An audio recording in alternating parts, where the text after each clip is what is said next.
Ragazok mindig a fociztak lenni. Úgy irigyeltem őket. Igen. Jó, én éjszakat alapvetően. So, welcome everybody. 13 is supposedly an unlucky number. If it's Friday, but it's Thursday, we have a very good weather. So we are very lucky with Budapest now. The atmosphere is very exciting in Hungary right now. We will have elections on Sunday, so it's probably the most exciting time to be in Budapest right now. Also because we have this wonderful conference, which is the 13th conference on the Unfair Commercial Practices Directive. The conferences were started by Tihamér originally, so we date back basically to 2005 or 7 or something like that. So it has a long history by now. Most of us know each other very well. We have very good speakers, most of whom I don't have to introduce because we know each other very well. We have some new speakers whom we will introduce a little bit, and I wish us a very fruitful discussion today. As you might know, we have a very friendly environment, so we can discuss all kinds of topics without limits. So that's what I wish for us today. And I have the pleasure to thank to our sponsors today, whom you can see also on the slides. Each year or each time they make it possible to have this conference. Without them, we could not organize these conferences, or it would take much more considerations. And I have the greatest pleasure to introduce our keynote speaker, President Csaba Rigó from the Hungarian Competition Authority, who is heading an authority which has probably one of the most experiences with competition law and consumer protection law in one hand. At least we have a quite large experience with that. So let me give you the floor. Thank you for accepting our invitation.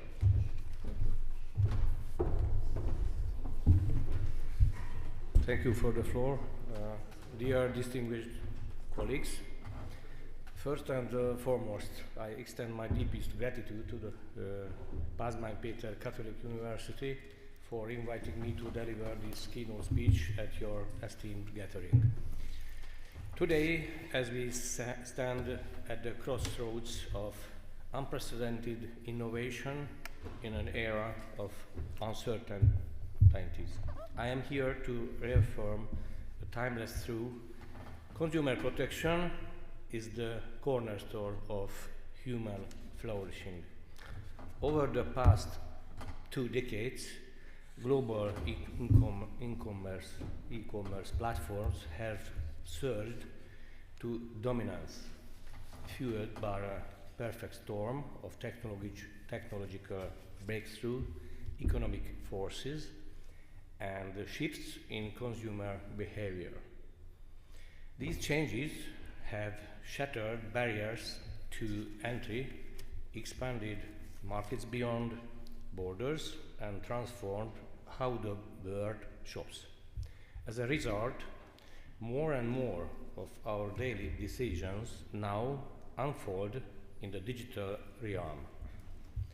Just consider this. Surveys from the National Media and Infocommunications Authority in 2024 revealed that Hungarians visit e-commerce sites nearly 740,000 times each day.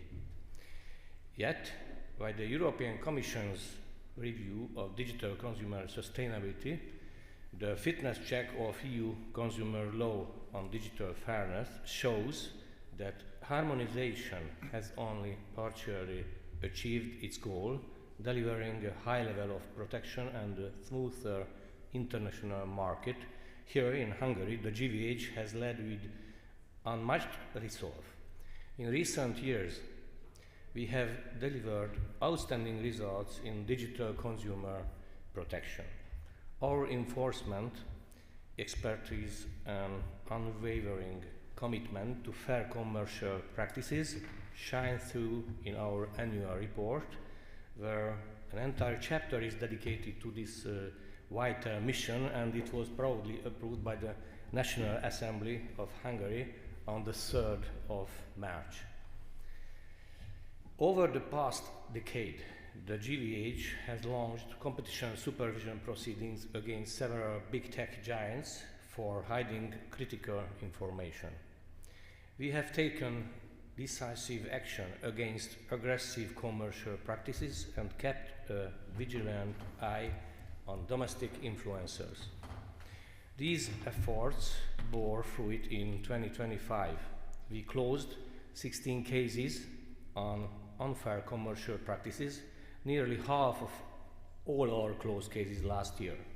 Together, they made up 25% of our total fines, amounting to almost 950 million Hungarian forints, or 2.5 million euros. This past year, the GVH also successfully concluded one of its major investigations against Microsoft. This proceeding, finalized at the end of May 2025, focused on whether the company had adequately informed Hungarian users about its AI-based service launched in February 2023. As a result, Microsoft offered a comprehensive set of commitments with the Competition Council of GVH accepted and made legally binding. One of the key elements of the commitments was that Microsoft will train its AI systems using a high-quality dataset of approximately 10 billion Hungarian words or strings. It's quite a considerable corpus, and make this dataset available to other AI developers and systems. These steps are expected to greatly improve the accuracy and performance of Hungarian language AI applications. They represent a significant milestone in advancing Hungary's digital ecosystem and strengthening our digital capabilities. Another landmark achievement of the GVA stands as the rigorous investigation into the Chinese-owned video sharing platform TikTok. Our authorities' scrutiny focused on ensuring that TikTok delivers to its users clear, timely, and fully transparent information about its operations, encompassing content moderation, data handling, and every facet of user interaction. Through this decisive probe, the GVH compelled TikTok to enact a comprehensive set of reforms, bolstering communication transparency, heightening consumer awareness of platform functionalities, and empowering informed decision-making.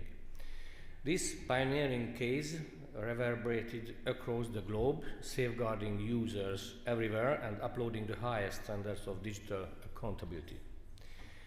These emblematic cases demonstrate how robust safeguards generate prosperity, not only domestically but on the global stage, by ensuring a level playing field. They enable startups to compete effectively with tech giants beyond their survival. They strengthen resilience against crises, from cyber fraud to climate-driven shortages. And they safeguard human dignity in an AI-dominated world where algorithms increasingly shape human decisions. We see this is in action.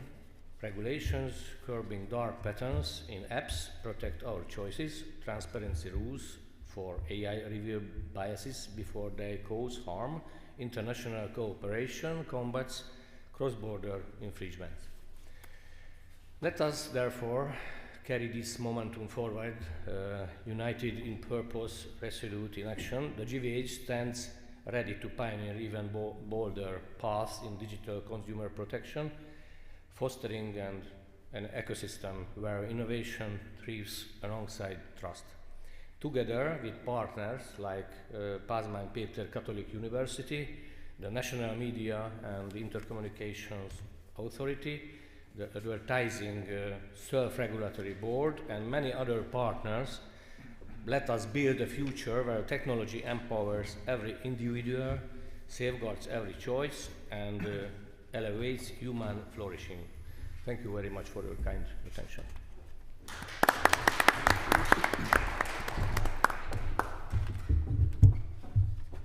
Thank you very much for the insightful opening remarks and speech. We live really in troubling times for consumers, I would say. It's very difficult to keep up with technology, so we need these bridges and connections. Meanwhile, I checked the first conference was in 2013, which was the first UCPD conference. We had some history before that, but that was the first dedicated conference. We also have a book online, so it's good to publish these books.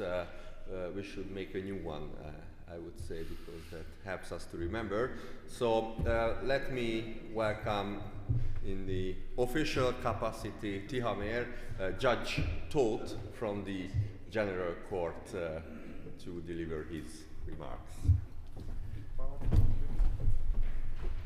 Thank you, Paul, for your kind introduction. Yes, indeed, I became a judge. It was more than 3 years ago, which had many consequences. One of them that I kind of departed from this area of law, like misleading advertising and unfair commercial practices.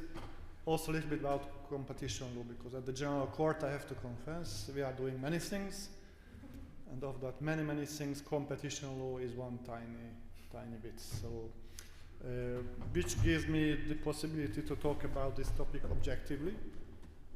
I have nothing to do. I had nothing to do with these cases I'm going to present to you. So what I try to do is to select those cases of the last year, basically, with a couple of exceptions. I start with a misleading information on the slide. If I recall it well, this case was decided not in 2025, but 1 year before that. Still, I found it important to start with it because it's a very interesting case, coming, of course, from Vereasden, Italy. Actually, this is the only case I found which was connected to public enforcement practices. Most of the cases you will see relate to civil litigations, basically, between either competitors or basically a civil litigation initiated by an association on behalf of the public, on behalf of the consumer. So this is a rare exception where we have a competition authority like the Dutch, the Polish, or the Hungarian one present in this room, investigating a case, which then comes to the Court of Justice after a couple of years. The case involved personal loans, which were presented to the consumers in a way that it was not entirely clear that when they take this personal loan, they were also obliged to take at the same time an insurance product from the same company. According to the company, of course, there was no misleadingness. It was clear for the consumer that they have a choice. The Italian Competition Office found it differently. A kind of negotiation evolved between the parties, which is a very nice thing. I believe in many competition law and misleading advertising cases that there is a coordination, cooperation, special kind of cooperation, of course, between the private parties and the office. So commitments were offered. Many of them were quite nice. With the exception of one, the office insisted on including a cooling off period of 7 days, if I'm not mistaken, which was then refused by the company. That was too much for them. So the result was an infringement decision with a quite high fine, which is usually in Italy, we have to say. So that's why the case was arrived at the court. And the reason why I found it important to start with this and to note this case, that the questions posed by the Italian judge, I think it was the last instance court, were very, very sophisticated. You can see if you look at the first question, it's a shortened version of that. It was about 3 times the length in real time, but they are using phrases which only misleading advertising law expert economists are aware of, like, you know, homo economicus, bounded rationality, cognitive influence, and framing and things like that. These are topics, of course, which are, I guess, known to you, experts present in this room, but an average judge, I think most of the time, are not using this kind of phrases. It was also interesting to note that actually Italy, who also intervened in the case, if I'm not mistaken, was arguing against accepting the first question, saying that it's too academic. It has nothing to do with the heart of the case. Yet the court, in the spirit of sincere cooperation with their national counterparts, responded to that question as well by basically recalling, reinforcing the traditional interpretation of who is the average consumer, what is the mindset of the average consumer. That is, that we start on the basis of a reasonably well-informed and reasonably observant and circumspect consumer, which is a very traditional concept. And then the court adds that in some cases, on a case-by-case basis, of course, we have to look at all these framing situations, the various bias which are at stake. So basically, the court includes this kind of behavioral economics-based concepts into the legal analysis. Not in every case, not automatically. Maybe it's the first case that these concepts are acknowledged in the case law of the court, that they should be taken into account if the particularities of the case require that. Very well. It was also interesting for me to see, in my capacity as a judge, we are doing quite many trademark cases, which all in all relate to misleadingness of various trademarks. And here the court also relied on its jurisprudence developed in trademark law, transposing it into the Unfair Commercial Practices Directive framework. And this is the third point, when the court says that the consumer's level of attention is likely to vary according to the category of goods or services in question. That also allows a more flexible approach to enforcers. So this was the first case I wanted to present you quickly. Actually, my slides will be available on the website of the conference. I will not have time to discuss everything in detail. The second case, well, I have chosen it for various reasons. The subjective one, that the judge rapporteur was my Hungarian colleague, who is also a professor of civil law at this university. Judge Csehy was the rapporteur in this case, connected to Sweden, which is quite a rare thing. We don't see very often misleading advertising cases coming from Nordic countries before the courts. Also, the market was quite interesting, not Swedish specific, nothing to do with reindeers or IKEA or nice cars, whatever. So it was about gold, used gold basically, and the big legal question was the concept of product under the directive, where the court wisely summarized its position by saying that due to the close link between the gold valuation service and the purchase of the gold, the online purchase of the gold from the consumers, they together constitute a product for the purposes of the Unfair Commercial Practices Directive. When we talk about these cases, at least myself, I always have a bad feeling. to be honest, because did you understand the story? Maybe it's partly my fault. I don't have time to explain all the details, but at the same time, it's the characteristics of these preliminary rulings that we don't have the whole story in front of us. Even if you were to read the judgment, the Advocate General's opinion, as these are preliminary ruling cases, we might have sometimes difficulties in understanding all the little details. That why was this question really relevant for the Swedish court to decide the case? And the answer is that I don't know.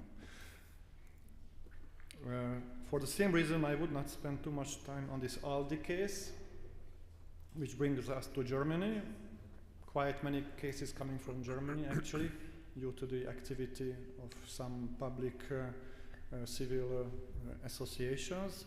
It concerned price discounts, price promotions, and bananas, which is a very important product in Germany. One takeaway of this case is that although it concerns advertisements and price, which is of course a very important material information for consumers, the directive interpreted was not Orlovd UCPD, but another directive which regulates these price promotion topics. The number of that you can see there. And the court recalled the directive, recalled the aim of this other directive, which is, if you read the text on the wall, is quite similar to our UCPD directive. The court basically concluded that the percentage discount must be calculated by reference to the prior price as defined by this special regulation, special directive, and promotional statements emphasizing the attractiveness of that price must also relate to that prior price. And it is not sufficient merely to display the prior price for information purposes if the actual calculation of the discount was not based on it. So we have very sophisticated regulation in this field. If you are practicing lawyers, I'm sure you're aware of these tricky details. An interesting case which also is centered around digital, well, not digital market, but online shopping, which was a very important topic also mentioned by President Rigo in his introductory talk.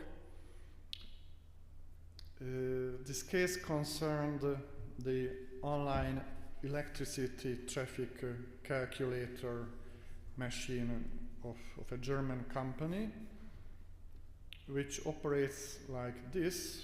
These are I also checked the website, how it functions. So you basically type in some personal details, your your code, so where are you living basically. You have to guess your annual consumption of the electricity, and based upon some other information, you will get various price offers, at least 2 or 3. I didn't have here space to show you all the details of the offer. You get 2 big blocks with a couple of bullet point informations and the prices. And these are the monthly prices. I think I used Trier, which is quite close to Luxembourg. So this is the price quote you get. The problem with this was, from the perspective of this Consumer Law Association, again, the missing information. Can you give conclusive, objective, whole information to the consumers about a service, the price of which can be quite complicated to calculate? And you can see the stars there. We have lots of cases about that, at least here in Hungary. When you have the stars and little letter information, that can be always dangerous for the companies. Misleading information, problems, and that was the case here as well. I have also studied on the website, not easily, not with a direct click, but you could find the average, the general terms of conditions of the contract, which was about a 10-page document like this. And if you could see, so we have lots of paragraphs in specific, this is German, yes, in German legal language, which is not easy to follow, not even to Hungarian consumers, which really explain a couple of conditions. So some elements of the price are basically difficult to calculate. Like in every country, there are transmission tariffs. I don't know all these details, but some tiny elements of the tariff are really regional specific, and which can be changed quite frequently.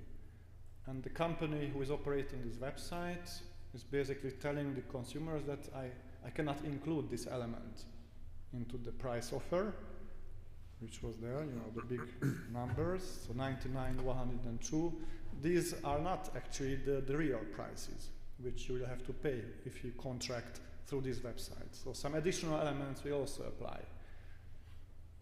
And these additional elements are allegedly explained here somewhere. I didn't really find them easily as a Hungarian consumer. Yet the court was, you will see, quite, I don't know, flexible or more company friendly, maybe than consumer friendly in this case. So a couple of legal points. The court made it clear that this tariff generated by the calculator counts as an invitation to purchase. These are the constituent elements for misleading omission test in the directive, that it has to be, there has to be an invitation to purchase. And the information about this compensatory amount, that was the element which was not included in the price, which is difficult to calculate and varies from region to region, can be changed quite frequently. So this is an important element of information which should be included in the invitation of the purchase. The question really was that how it should be included.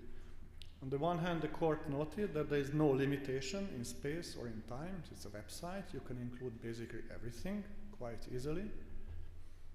But at the same time, the court acknowledged that if it would require disproportionate resources for the company displaying the price to indicate the exact percentage in real time, then it can be a kind of excuse for not including the exact figure in the price offer.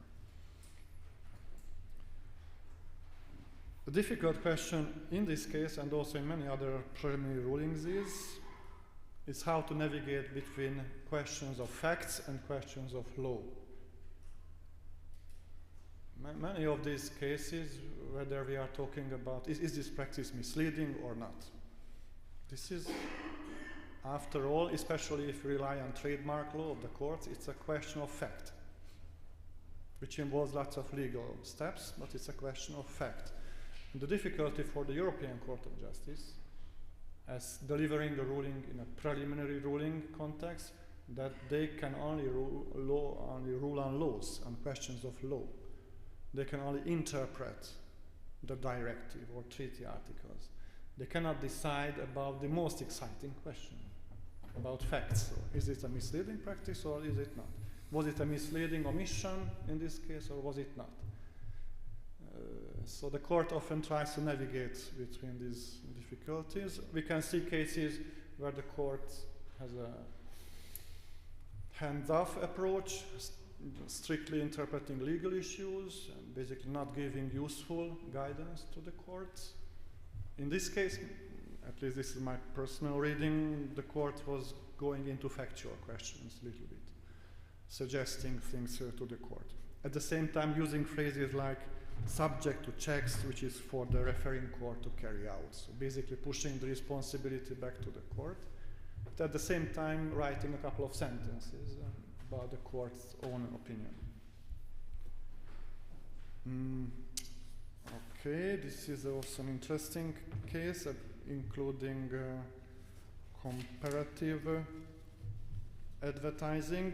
I will not go into the details because one of the reasons is that it's not a UCPD case again, but involving advertising and prices, which is always a hot topic for enforcers. The question really here was whether Check24, which operated a platform collecting, comparing various insurance offers,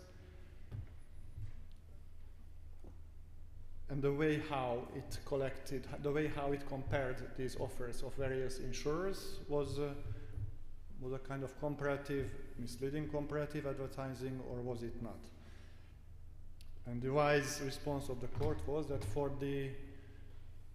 in order to have a comparative advertising story, you need to have two competitors in the story. And the court concluded that in this case, it seems that as the platform operator itself does not provide insurance services, it's not a competitor of the insurance company, the services of which were graded on this website. So this kind of directive cannot be applied in this case. I think I will jump this case, which was about a Bulgarian one involving consumer credit agreements, aggressive practices, because again, most of the ruling is about not the UCP directive, but about the consumer credit specific European regulation.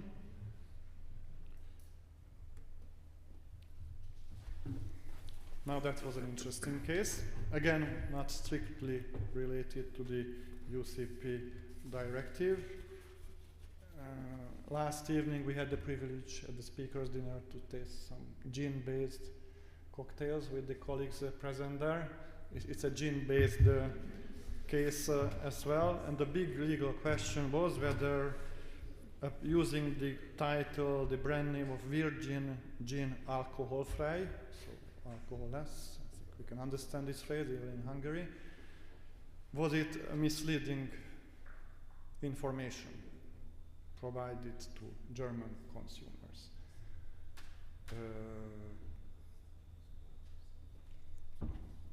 Well, it's an interesting question, of course, for many of us. It would be interesting to see a vote from the audience. Would you believe by seeing this label that this is an alcoholic or non-alcoholic thing?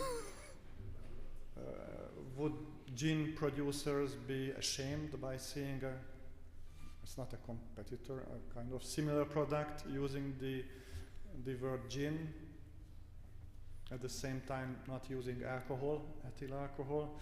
So these are the big questions in this case. Well, the decision was from one perspective quite easy for the court, because we have sector-specific rules again about these alcoholic beverages, which precisely define,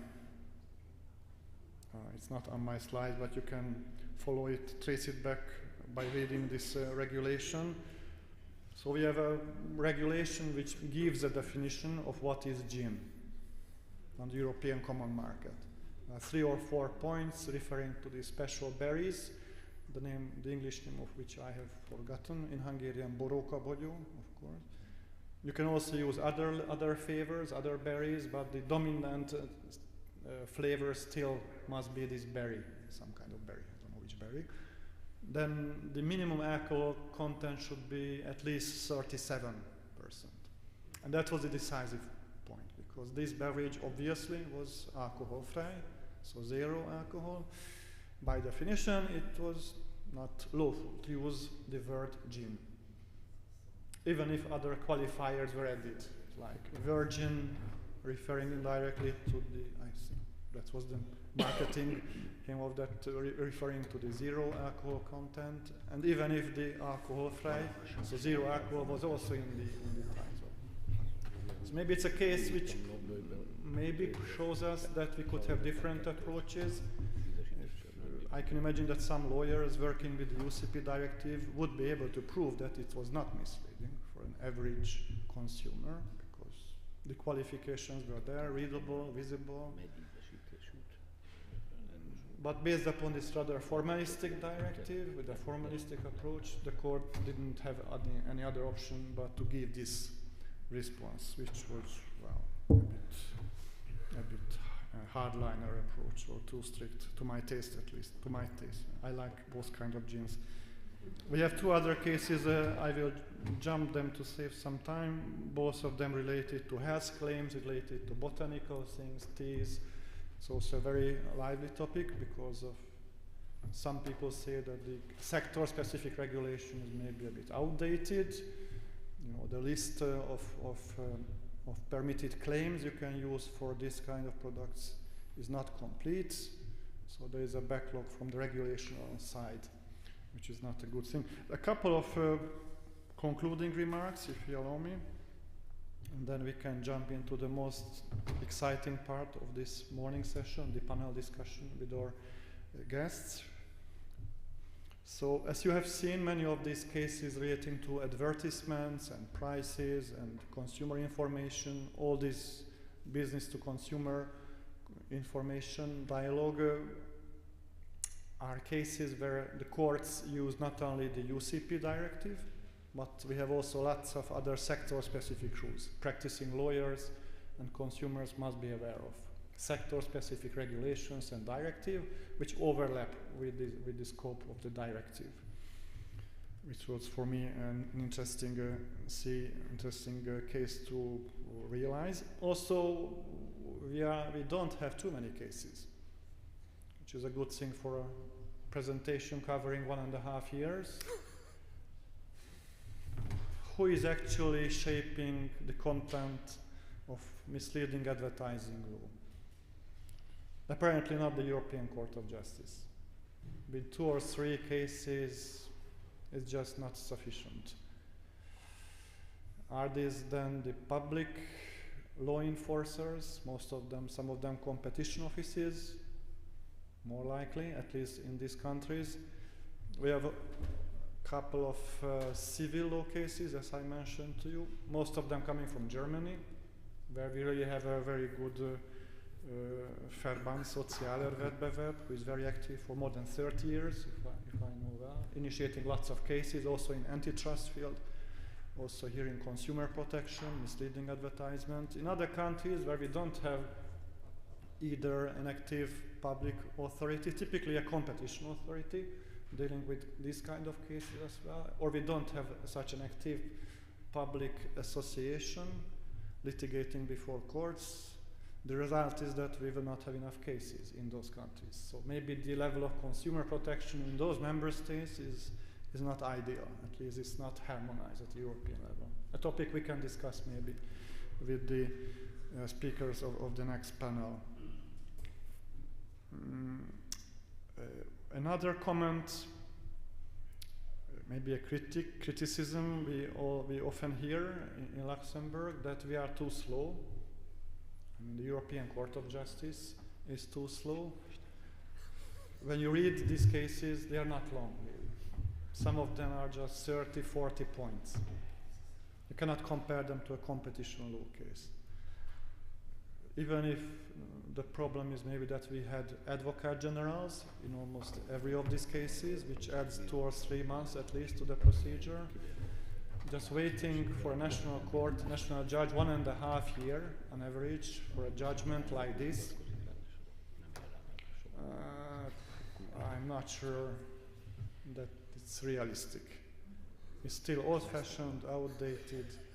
Just the space of the digital markets is just much quicker. So we need to come up with something sooner or later. Of course, how to do it is a difficult question because we have to protect the rights of the parties, of the defense. We have to have a hearing, blah blah blah. So it's really very difficult to shorten this time. But I do recognize that this is just too much. So getting basically 2 short sentences from Luxembourg, defining some legal concepts after 1.5 years. If I were a national judge, I would think maybe twice or 3 times to refer a question to Luxembourg. Dialogue, it's always a phrase we are using when discussing preliminary rulings, that European Court justices have a continuous, sincere dialogue with their national counterparts. One of the takeaways of this question is that you can get a useful response if you pose good, precise questions. There were some cases where you can argue that the response given from the Luxembourg judges were not very helpful or not covering all the important legal questions of the case, but that was because the questions did not relate to those questions. For example, there was a case where the judge asked about whether that specific case can be labeled as an aggressive practice, aggressive unfair commercial practice. The answer was obviously no. And then the judge did not pose the other question that if not, then could it be regarded as an unfair commercial practice in the broader sense, or a misleading advertising? And lacking this question, even if we have a dialogue between the judges, this interesting legal question was in the end not covered by the ruling. So these were my impressions after reading the case law of the European Court of Justice. And with that, I would like to thank you for your attention. And how do we proceed, Paul? Do we have a small break, or yeah. So we will change the nameplates. Thank you for the super overview. One thing is clear, we don't know who an average consumer is, because I also teach free movement of goods in EU law. So the German competition authority usually places the bar very low. And what's also, I think, was very interesting is that we talk about digital stuff all the time, but most of the cases are like traditional cases, like what's the price, how do you indicate the price, credits, and so on. So this new stuff did not really reach yet the court. So if I were a national judge, I would train the judges in the European courts by sending as many cases from the digital era as possible. But I'm not a judge, I'm an academic here. So thank you, and let's invite the panel members here. Please join us, or join Tiamir, and I will get the plates.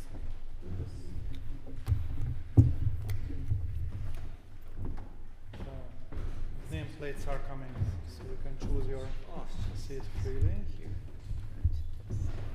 So in this panel, we are going to continue the discussion of some of the topics which have already been raised by the two excellent keynote speakers.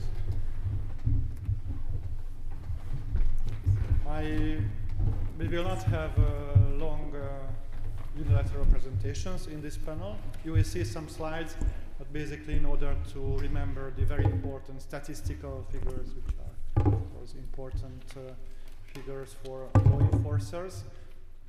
All of the participants represent one member state, one competition authority, who, in addition to traditional antitrust issues, also deal with misleading advertising, this kind of consumer protection cases. And my first question to you would be if you could present in 5 minutes, in a nutshell, your enforcement priorities, what have you been doing over the last years, maybe a couple of words about your authority as well. Maybe some of the audience are not aware of these questions. Antonio, would you like to? We don't have a special sequence agreed. Okay. Can we go this way, maybe? Yeah. Okay. Italy, Poland, the Netherlands, and then Hungary. Okay. Thank you. Thank You you. stay there, or If you prefer, just I have can to move, push? but I will use slides, or Yes. if you prefer, I can also If you insist, leave the using slides Yeah, for you the can use this websites by and pressing this button. as you prefer. As you prefer. I'm flexible. It's the same for me.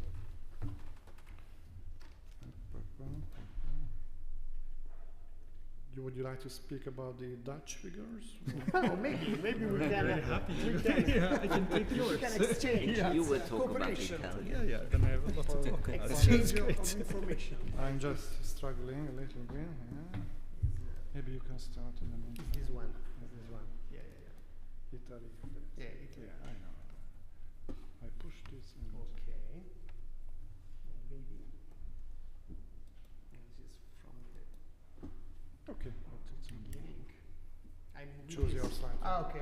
Well, with this, it's maybe it seems not working. Or maybe with this. If you scroll down. Okay, so thank you so much for this opportunity to share the experience of the Italian Competition and Market Authority. Our authority, I move directly to some statistics, but just to introduce, as Tiamer has asked, our activity and the priority that we have trying to stress in our authority. Of course, to be effective, there is the need to find priorities in our activity. We receive thousands of consumer complaints, both from consumers and from consumer association, and also from business sector. And of course, we must set priorities. The main priorities, like I imagine many other colleagues, is in the digital sector.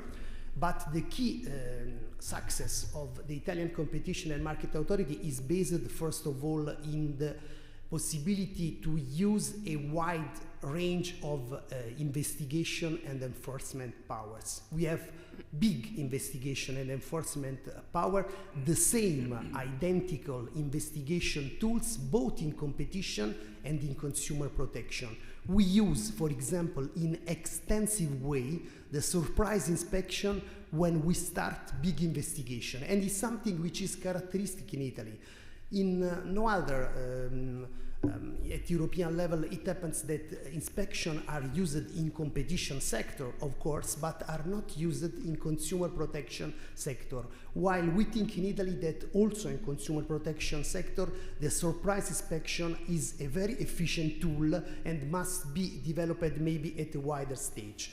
Which are the most recurring infringements that we find in our investigation? First of all, dark commercial patterns. But dark commercial patterns are basically unfair, both misleading and aggressive practices. Some are more typical and others are a little bit more innovative. So there is the challenge to develop new investigation techniques to discover these new dark commercial patterns. But for example, we can mention the problems related to subscription traps, which are very critical for consumer, or for example, the need to investigate the use that traders do about our personal data, because data, of course, are the new money of an economic transaction. So even if some platforms doesn't ask money to consumer, there is both a commercial transaction.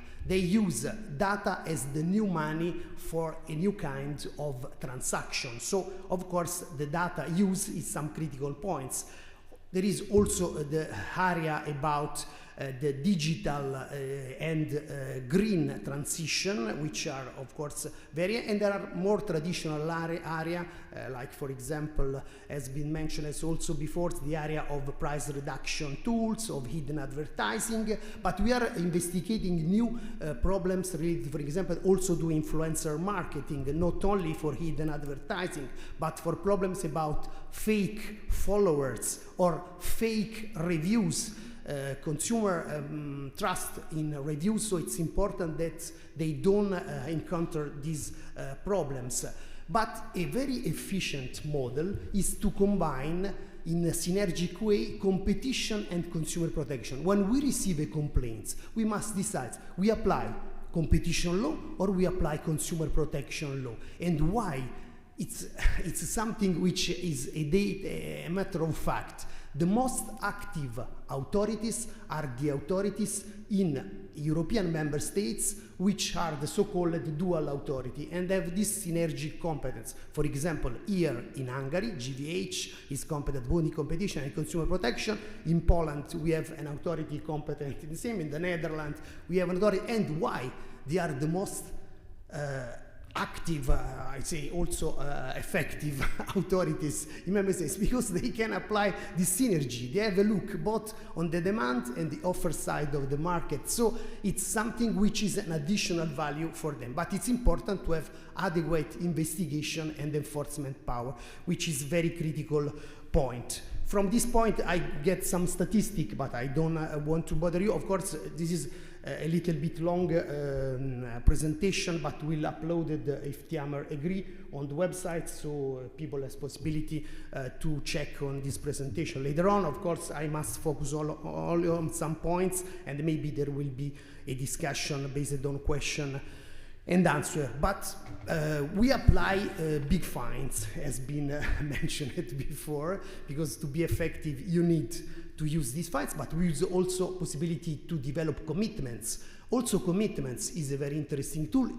especially commitments which offers compensation measure in favor of consumer. For example, we ask very often to the traders when they submit commitments, oh, okay, but you have possibility to introduce even compensation measure to give a concrete perception that you are cooperative, that you are worried about the special need of your clients, and very often we accept commitments if they include compensation measure. About fines, we can impose fines up to 10 million euro for each infringement. So in some cases, for example, in Google case, for example, we imposed 20 million fines because there were two practices, and so we imposed different fines. In the average, we impose fines around 70 million for each year, and a part of our fines is also used to finance qualified project of consumer association.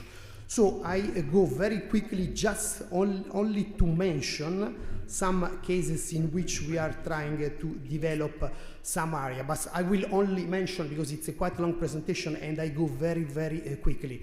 We take a special attention to vulnerable consumer. Tiamer has presented some court ruling about the average consumer, but it's much important even to focus the attention on which is the vulnerable consumer. In the digital sector and in sector in which there is big information asymmetry, all consumers are considered in some perspective vulnerable because there is big asymmetry in this evolution, the evolution of business model. So there is the need to develop a special protection for this kind of consumer. I was just to mention very briefly that we started just a few days ago a very interesting investigation, which in my opinion will be once again after our TikTok case, a potential leading case, because we are focusing the attention on the so-called cosmeticroresia. It's a difficult word to pronounce, but maybe I don't know if you, is the obsession, the addiction for the skin care based on exploitation of children vulnerabilities. What happens? This is a business model based on the use of children as micro-influencer for this special activity. So it's just a starting investigation. We have performed a first inspection in cooperation with our financial policy, and we will see which will happen. But it's even more important, the TikTok case that we closed just the past year with the 10 million euro fines was based on the algorithmic exploitation of vulnerabilities. So we discovered during our investigation that TikTok developed the business model, because it's based on the pay-for-view business model, to target to vulnerable consumers, especially children, dangerous challenges. So the more they see that children were attracted by dangerous challenges, especially self-harm practice, the more they targeted this dangerous video. And so we consider this an aggressive practice based on the algorithmic exploitation of vulnerabilities. And so it's a very interesting case which we think could be a key case for the whole Europe. About fake reviews, I go very quickly, but we have closed just a few days ago a big investigation against Trustpilot. Trustpilot, you know, is a very popular platform. We imposed a 4 million euro fine because we discovered that they were not able to block fake reviews, to have inadequate verification tools just to guarantee the transparency of the platform, and so we imposed these big fines. Another case interesting is based on the fact that these traders, Facile Ristrutturale, created an internal unit just to put on the web form these fake reviews, because you know that there are even illegal traders which offer online package of fake reviews and also of fake followers. So they are really also cheap, because of course they are generated with bots, with artificial intelligence tools. They are not real reviewer, not real person, and so we put big attention on these fake reviews. Chatbots, another delicate point, is very, very delicate topics based on the use of artificial intelligence. We actually have focused our investigation more on hallucination problems and lack of transparency about this possibility. You know, especially children or vulnerable consumer is increasing the use of chatbots, and they trust a lot on this chatbot. We have closed this big investigation actually with commitments against these Chinese platforms, because they don't have an adequate level of transparency about hallucination effects. So another delicate point. About subscription traps, eDreams is a very interesting case with 9 million euro fine imposed for problem related to ambiguous and artificial scarcity claims. Amazon is another delicate case. It's based on preselection of recurring purchase. But we will have the possibility maybe during the discussion, if you want to have a special, I must speed up because I want to give the floor to other colleagues, but just to mention some delicate area of interest about big data. Just mentioned, we have closed the Google case the past year with commitments, in this case to inform consent. We have closed another investigation against Meta with another big fines for data transparency.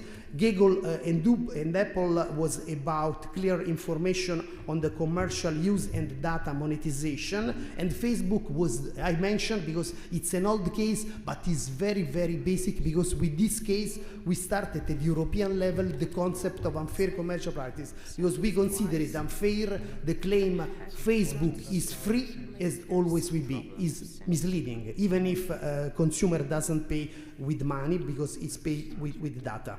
About influencer marketing, there is a problem which I mentioned, it's about fake followers, and so we closed big cases. And even green claims is another delicate area. But I go very quickly just to mention that the competent authority must speed up the process. It was mentioned the problem of long. I go very quickly because it's better to leave on a discussion and on question. But there is the need to develop new technique, and which is the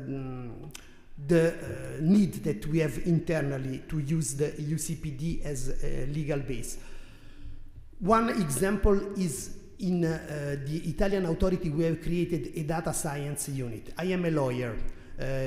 In our authority, in the average, there are half lawyer and half economist. But we feel the need to have engineer, to have data science specialists, because it's important to develop this expertise. So we created this unit, and they are helping us to better understand the evolution of business model and even tools to develop artificial intelligence tools, dedicated software to help our investigation. So this is an important tool to be modern, to be more efficient, and is something which is taken into consideration.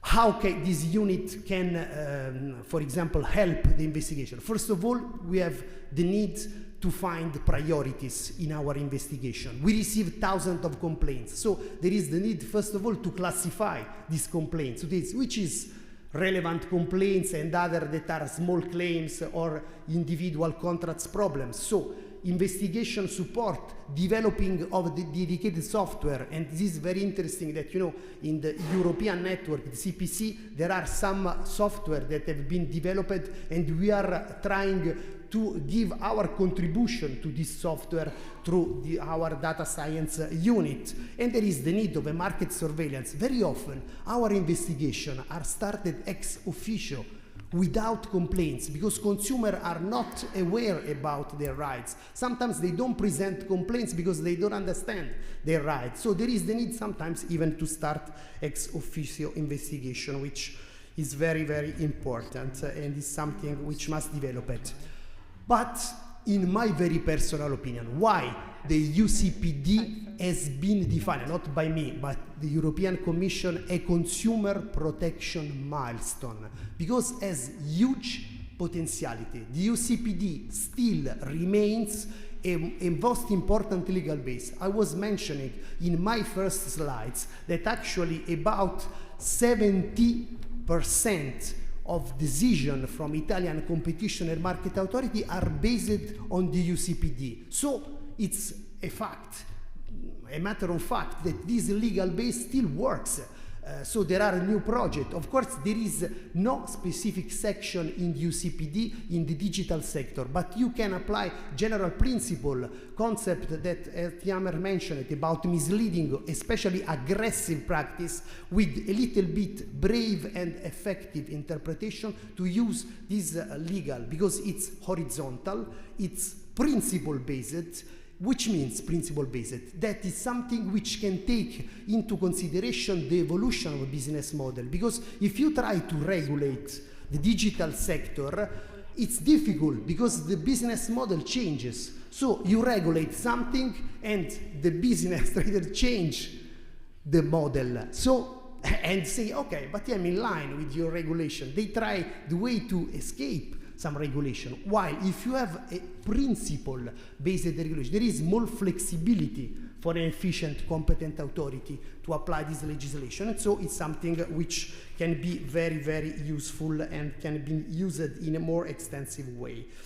So the UCPD remains central. I go very quickly on this because it's something based on the need, but there is the need sometimes to coordinate the UCPD, for example, with Digital Service Act.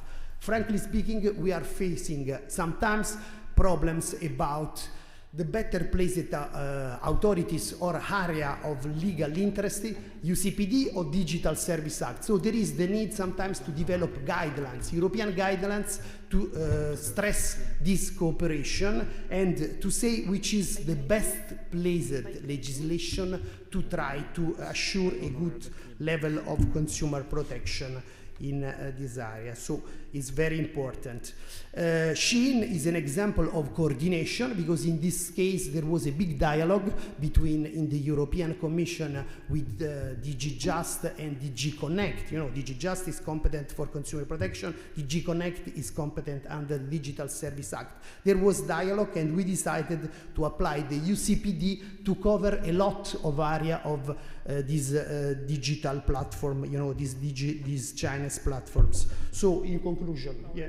We can come back to this topic. Okay, we can guess, but just to give some starting concept, which is my general overview about this. Of course, the slides are more detailed that you can check when they are uploaded on the websites.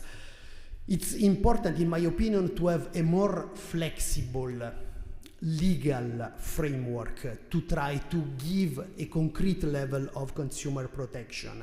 It's very important, for example, from the European Commission, and we are asking them several times to develop guidelines, especially to try to coordinate some legislation. For example, the coordination I mentioned between the UCPD and the Digital Service Act is a very delicate area. But as Tiamer has anticipated, there is even a problem of fragmentation at European level.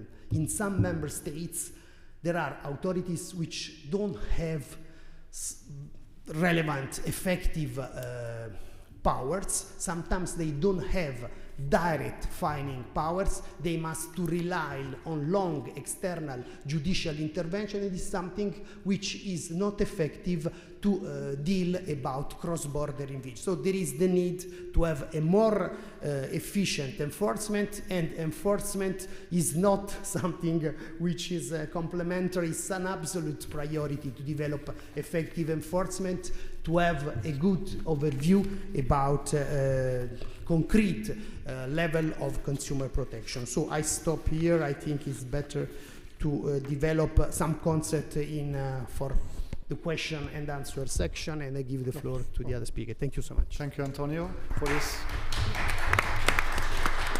introductory talk. You indeed touched upon most of the interesting topics which we are going to discuss in our panel. I'll go first. Yeah, maybe we have a short introduction from the Netherlands, because we have some technological problem with the Polish presentation. We try to solve it in the meantime.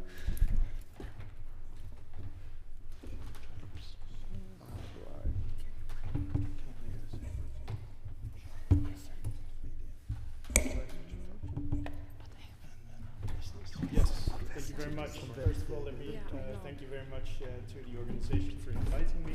This is my first time. I'm a new speaker here, so thank you. I'm a bit taller. So I'm here presenting on the Dutch Authority for Consumers and Markets. I'm going to try and keep the presentation rather short, starting with who the ACM is. I think Antonio before me did a great introduction already. We are the national authority that is a regulator for competition, for consumer protection. We also have a directorate looking into sector-specific oversight, that is for the postal market, the energy market, transport market, and the telecom market. And we are the competent authority for the regulating the DSA. In the Netherlands, we do all this with approximately 850 employees. We are quite a large regulatory body as far as the European standard goes, is what I believe. Interestingly, and maybe that would be a good one because it also contextualizes what I will be speaking on later in this panel. I'm not a lawyer by background, and I think that makes me rather the exception in this room today. My background is in information management and in research, and therefore I'm part of the ACM's Consumer Protection Directorate, but I work very closely with our task force Data and Algorithms, which is what we have dubbed our data science unit, which is indeed, as already been mentioned, a unit we set up a few years ago that is tasked with adding the capacity to regulate based on data analysis, to regulate based on how we interpret algorithm, basically to strengthen our regulatory tools, not with the formal instruments that we use, but with the knowledge and expertise that we now are gathering and building on how to regulate in this increasingly digital environment. Of course, how we perform our duties, enforcing and formal enforcement through fines is just one of the ways we provide education for both consumers but also for businesses operating in the markets. We regulate, as I said, we give advice to legislators, we work closely with our national government on that, and we work a lot on public communication as well. I wanted to present these statistics, that's why I put them up on the slide as well, because I also think it indicates a shift in how we approach our regulation. So first of all, in terms of reported issues, it seems like a lot, so I'll explain this a little bit. We have a specific desk where consumers and businesses can call into either via telephone, via email, and lodge a complaint. While lodging or the complaints that we get is not the only tool that we use to prioritize, because as it was already mentioned as well, consumers often do not know their rights, and when we deal with digital issues such as dark patterns, it is very difficult to even recognize that for a consumer that you are being misled or that a certain practice could be considered aggressive. But still, it is an important source for us to prioritize the problems that we want to tackle. And over the years, thankfully, consumers in the Netherlands are able to find us better. Leading up to last year, we received close to 90,000 reports. I will say that those 90,000 are not all validated. There might be questions, they might be completely missing, so it's not like we actually have 90,000 problems to look at, but it is an important source for us. However, as you can see, as the years progress, and particularly in the last year, We started a bit less investigations and also concluded a bit less. And part of that is, well, first of all, because the investigations that we have started are rather larger in nature, a bit more complex. We've started using our market investigation power, particularly last year, a lot more focusing on that. So rather than looking at the practices of particular companies, we're trying to see how the sector works as a whole. For example, last year we looked, 2 examples I can give there. Last year we started a study into veterinary services, which is not a digital topic, but still it's a market that we suspected did not work well in the Netherlands. And rather than looking at 1 or 2 companies within it, we decided to approach it as an investigation for the entire sector. And similarly, one issue where we were not investigating one sector, but rather a phenomenon or a problem, if you will, we started looking into pricing algorithms. That was part of the work that I did last year because it closely touches upon the work that our data sciences team does. Still, we concluded 70 investigations last year. Shockingly, and so already my board will also say that this is just a coincidence, only 1 of them resulted in a fine last year. I will not look into the numbers. That was a drop shipping company that got fined, but that should be different last year. It is not a reflection of, or the lower fines in 2025 is not a reflection of a changed policy, but rather coincidence. Then moving on to, let me see if I can do that here. Is this a touch screen? No, it's not. There we go. Looking a bit ahead to our agenda in 2026, we identified 3 main topics that we are focusing on this year as an authority. As you can see here, that is helping create a safe and fair digital economy. This is mostly from a competition law perspective, although there are angles for consumer protection there as well. Strict oversight in order to safeguard fair competition, to foster innovation, and of course, while doing that, protect people and business operating within these digital markets. We see a strong role for authority in accelerating the energy transition, the sustainability transition, and particularly in the Netherlands, we have a large net congestion problem, so the energy available for strictly our energy system is just completely over capacity, so the ability for new companies to innovate is rather restricted by availability of the network. And there's a role for the authority there. And lastly, on the topic of promoting innovation and building resilience, this is largely due to the more geopolitical pressure of creating a stronger, more innovative EU.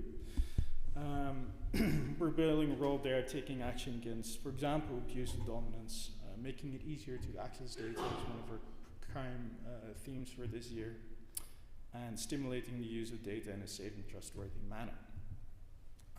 There's a couple of slides. There's more slides that I will also upload this to the website after, I believe. So I will look into the specific items that we are tackling this year. So you can look at there. And then for now, I will give it over to one of my colleagues.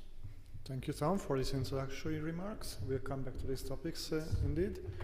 Laszlo, would you like to say us a few words about last year and maybe the challenges ahead?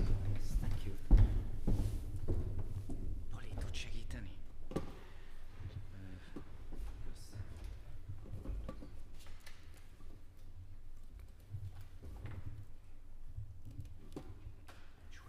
Hogy lépek vele? Ja, okay. Thank you very much for the invitation. It's great to be here, great panel members. I thought I would give you some slides on our cases for the past 2 or 3 years, and the rest we can discuss on the panel. Well, first of all, you see on the slides I put the sectors on which we investigated, and I just want to make a few comments on these. First, regarding dietary supplements, we thought a couple of years ago that we would get rid of these cases.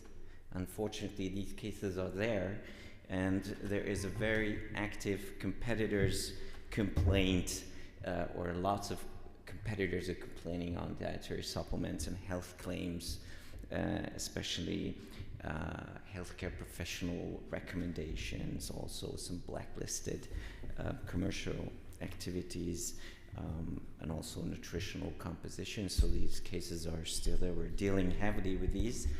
That's the reason why we have issued a guidance paper on this issue just a couple days ago, and I think that guidance is very useful for the companies to see how the GVH is approaching health claims and therapeutic effects claims, which I forgot to mention just before.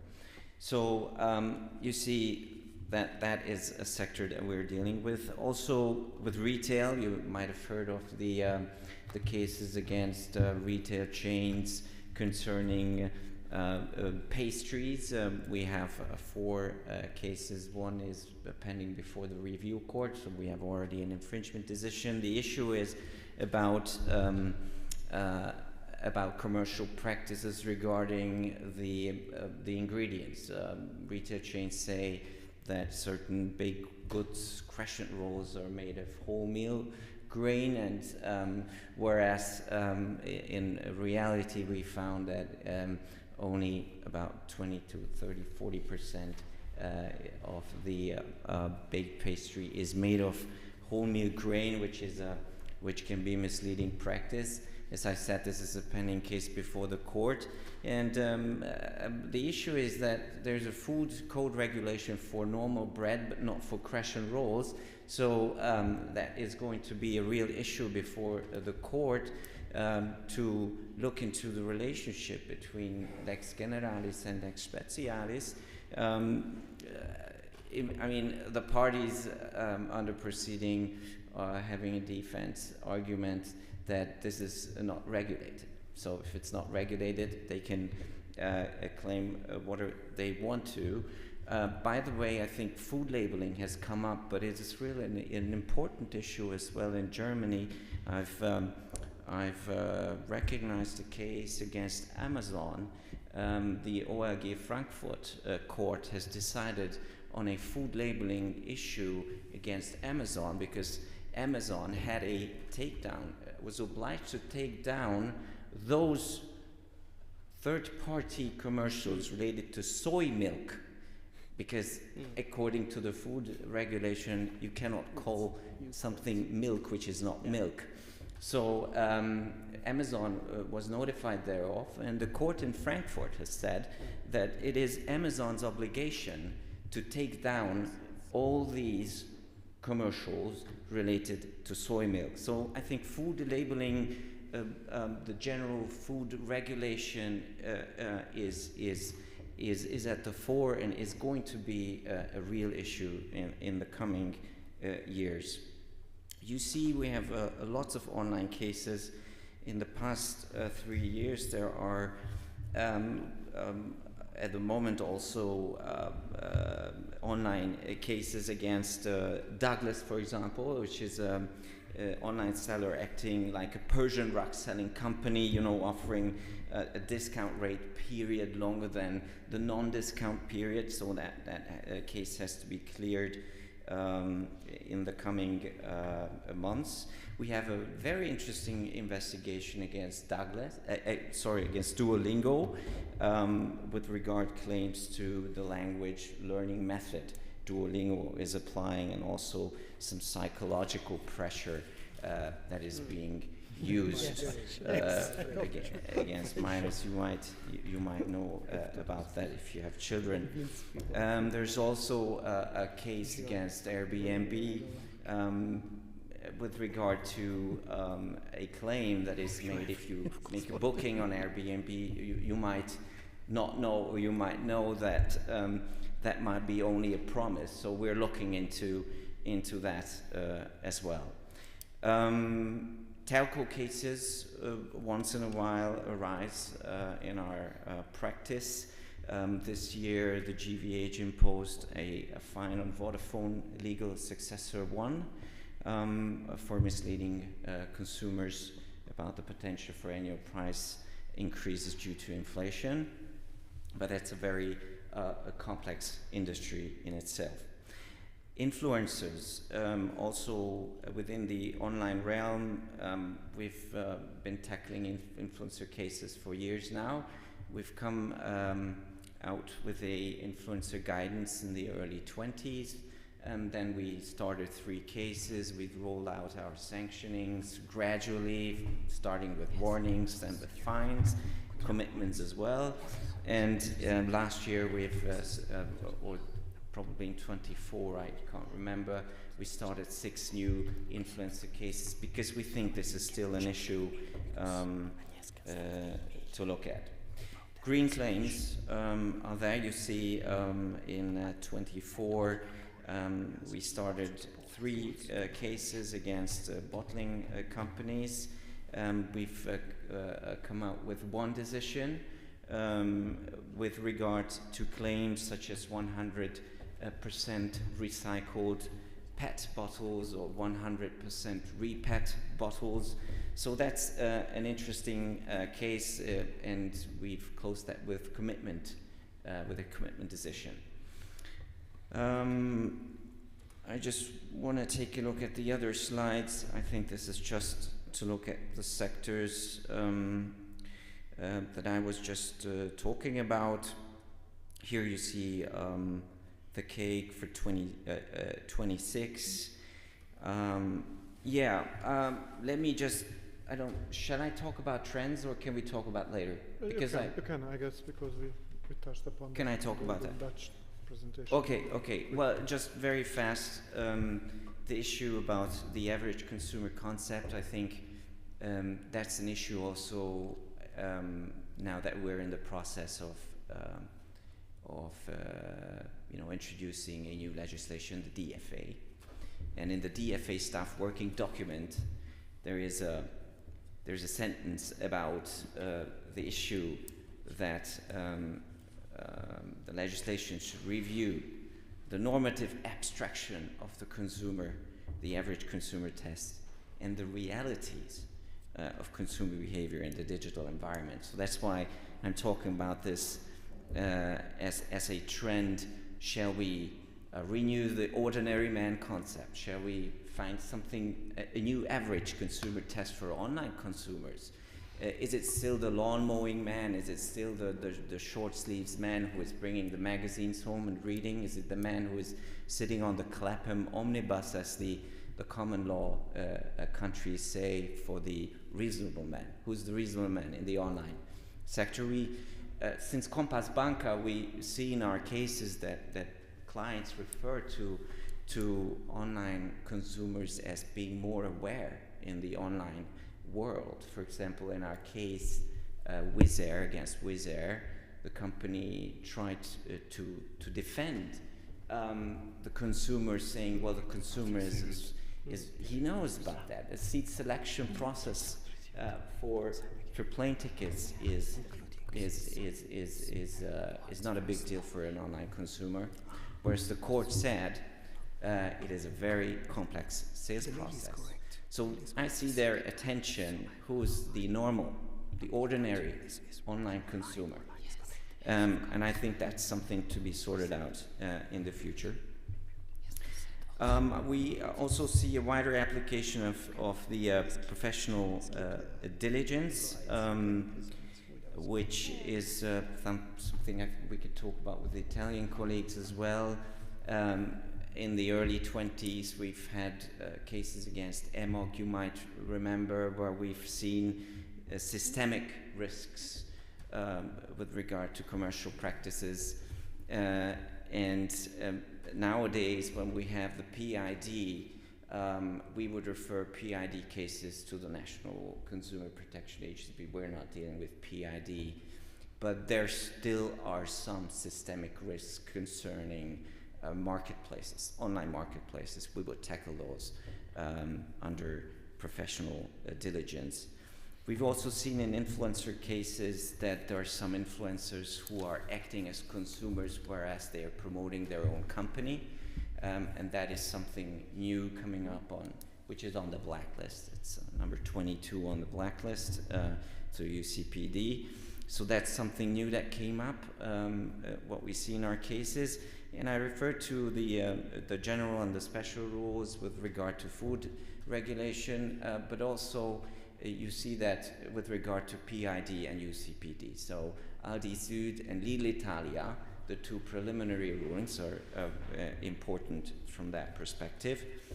The GVH was very active in compensating consumers whenever consumers could have been detected and identified, or the number of consumers that were caused harm. So in 2025, just wrote down the number, we've had around €2 million compensation for consumers in our decisions, and overall it was around €2.8 million for the past 3 years. So I think that's an interesting issue, and it helps those consumers who have suffered harm to being compensated. With commitment decisions, I don't want to get really much into detail because I have a separate slide on that, mostly affecting big tech cases, but I think we can talk about that later. And the warning letter, which was introduced in 24, I think, or 2023, we issue about 20 warning letters. In 24, we issued 22, in 25, 9, in 26, 1. With regard to consumer protection, I think those letters are very much helping the soft powers of the GVH for the undertakings to reconsider their conduct. This is like a kind way to show for the companies, please reconsider. But it's actually not an infringement decision. It's not initiation of a case. So that's helping a lot for influencer marketing. We've issued 4 in the past 3 years. For online ticketing, 5 warning letters, and for food retail, 3. Yeah, I think the rest we can talk about later. Thank you. Thank you, Lassi, for this excellent summary. We might need a couple of 1 or 2 minutes to get the Polish slides on screen. So before that, we need some time? Or? I was just wondering if may start with an interim question, if you have anything to say about this fine balance between the soft powers of a competition authority in this case and the hard powers of imposing huge fines. I can imagine it's a delicate choice. We all understand that sometimes it's better to use the carrot than the stick. Do you have some kind of policy as regards how to choose? Do you have a systematic approach to these cases that, I don't know, for new online cases where we are trying to push the barriers a little bit in the concept of the digital consumer, there you prefer commitments first and then fines? Any comments on this point? Maybe starting with Poland. Okay, maybe I will start. So you have to push. Okay. We try as a Polish authority. Okay, my name is Agnieszka Szafran. I am attorney at law in Polish Office of Competition and Consumer Protection. And according to your questions, I think we try to find the balance between both solutions. So when appears some new matter like new legislation or a new kind of infringement, then we tried to inform and educate our entrepreneurs, like we issue some guidelines and we discuss with the market. So this is the way that we try to make some influence. And then after after a few months, for example, we observe the results, and when we find some infringements in our opinion, then we start proceedings, and then we feel free to to issue the financial penalties. And in the meantime, you can go and see how it works. Maybe if I can add to that while you set up. If I can add it to that. Yeah, of while course. you set up. Why Agnieszka is looking Yeah, at exactly. I think, of course, recognize a lot in the terms of the approach differs based on whether it's a relatively new guideline, whether this is a company that, for lack of a better word, should have known better. But I also think that, and I wonder if you would recognize that is very cyclical, in the sense that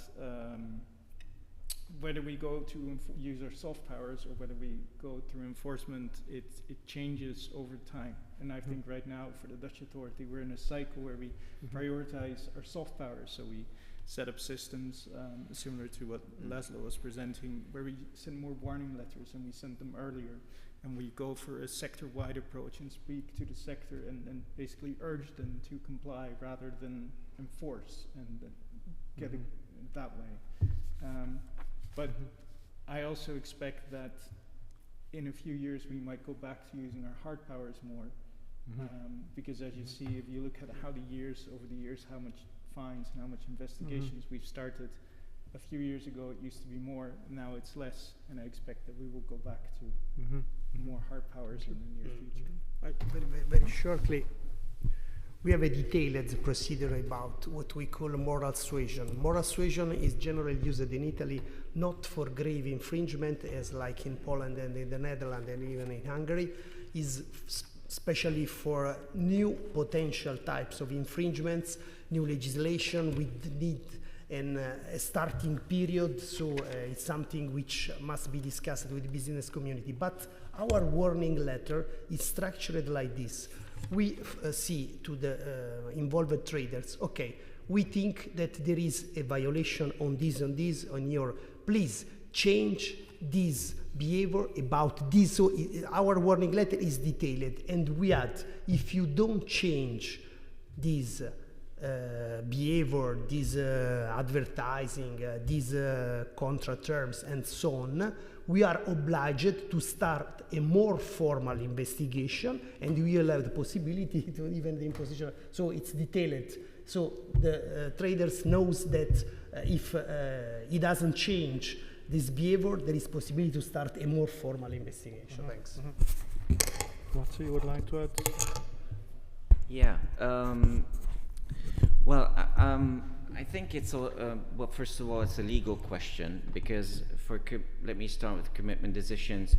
With commitment decisions, parties would come forward in a lot of cases, in a lot of consumer protection cases. We have guidelines referring to what the GVH does when it receives a commitment proposition by the party. So we go through the list, okay? So that's actually a legal question. But of course, sometimes the GVH is looking at priorities. Is it looking, if I fine the company, is the company going to pay the fine? I mean, for big tech, we've had the priority to accept commitment decisions, because we went against American firms, Chinese firms. I mean, that's an issue. How the fine is going to be paid? Can you force them to pay the fine if they don't pay the fine? So it's also consumers might be better off if they have a good commitment decision. And then something else I would like to emphasize is that the GVH is complementing in some cases other fields of law. For example, data protection. In big tech cases, for example, we believe that we've complemented the National Data Protection Authority and its competencies, because for American firms, it would be the Irish Data Authority as a lead authority for data protection cases. But as we think that consumer decision making is closely linked to monetizing data and the decision on the monetization of data. So that's why we thought that we are complementing other fields of law. And I think that's also a a priority or a balancing act that the GVH has to consider. And consumer compensation, which I referred to before, is just when you can identify the consumers, then you would say, and I think in telco cases, when the misled consumers could be identified, the number of the misled consumers, and that there were objective criteria that you could say, well, it's 10 euros, that you were misled. Then you could say, well, as an authority, we can go with compensation. Thank you for your responses. With that, now we've waited enough for the Polish presentation. Online shopping, cognitive bias, dark patterns, these are all important keywords. Every speakers have mentioned them. Yeah, it is. We have learned that you have conducted a great study about these topics in Poland. Yes, we have. Thank you. Okay. Does it work? No? Oh, okay. It works. So I would like to introduce to you our activity in the field of dark patterns, because or maybe I will start with the numbers about our general activity. Our office deal with consumer and competition cases, but because of the main topic of this conference, I've mainly focus on consumer cases. So we issued in 2025 530 concerned consumer protection decisions, and we imposed over 1 billion financial penalties, including 545 million for infringing the collective interest of consumers. And we also concentrate on some compensation for consumers. So from our activity, like decisions, commitment decisions, or soft letters to the entrepreneurs, we also entitled our consumers with compensation at least 160 million.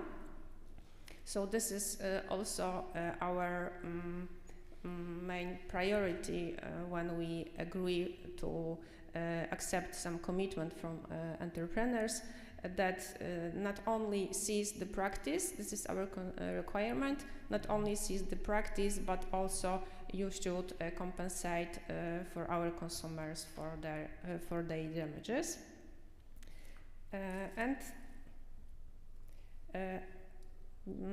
Our areas of our activity is e-commerce, or also price indication,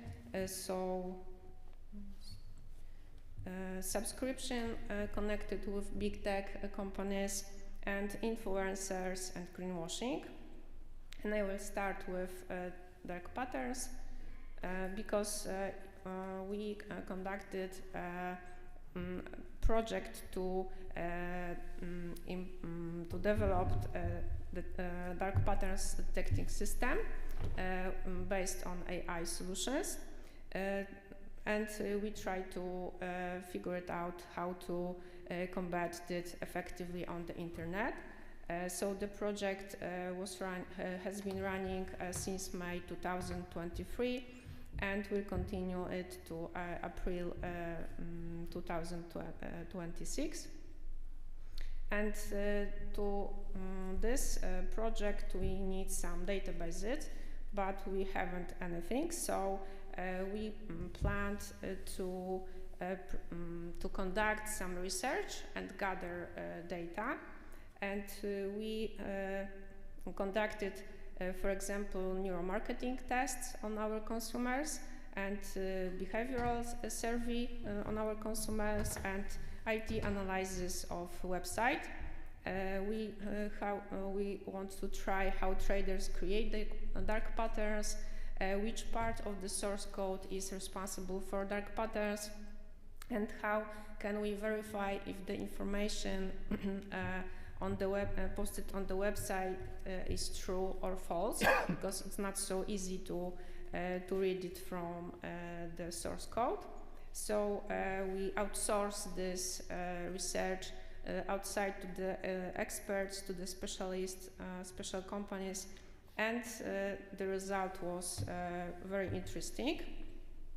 So when it comes to neuromarketing tests, we conducted eye tracking, face tracking, and EEG tests.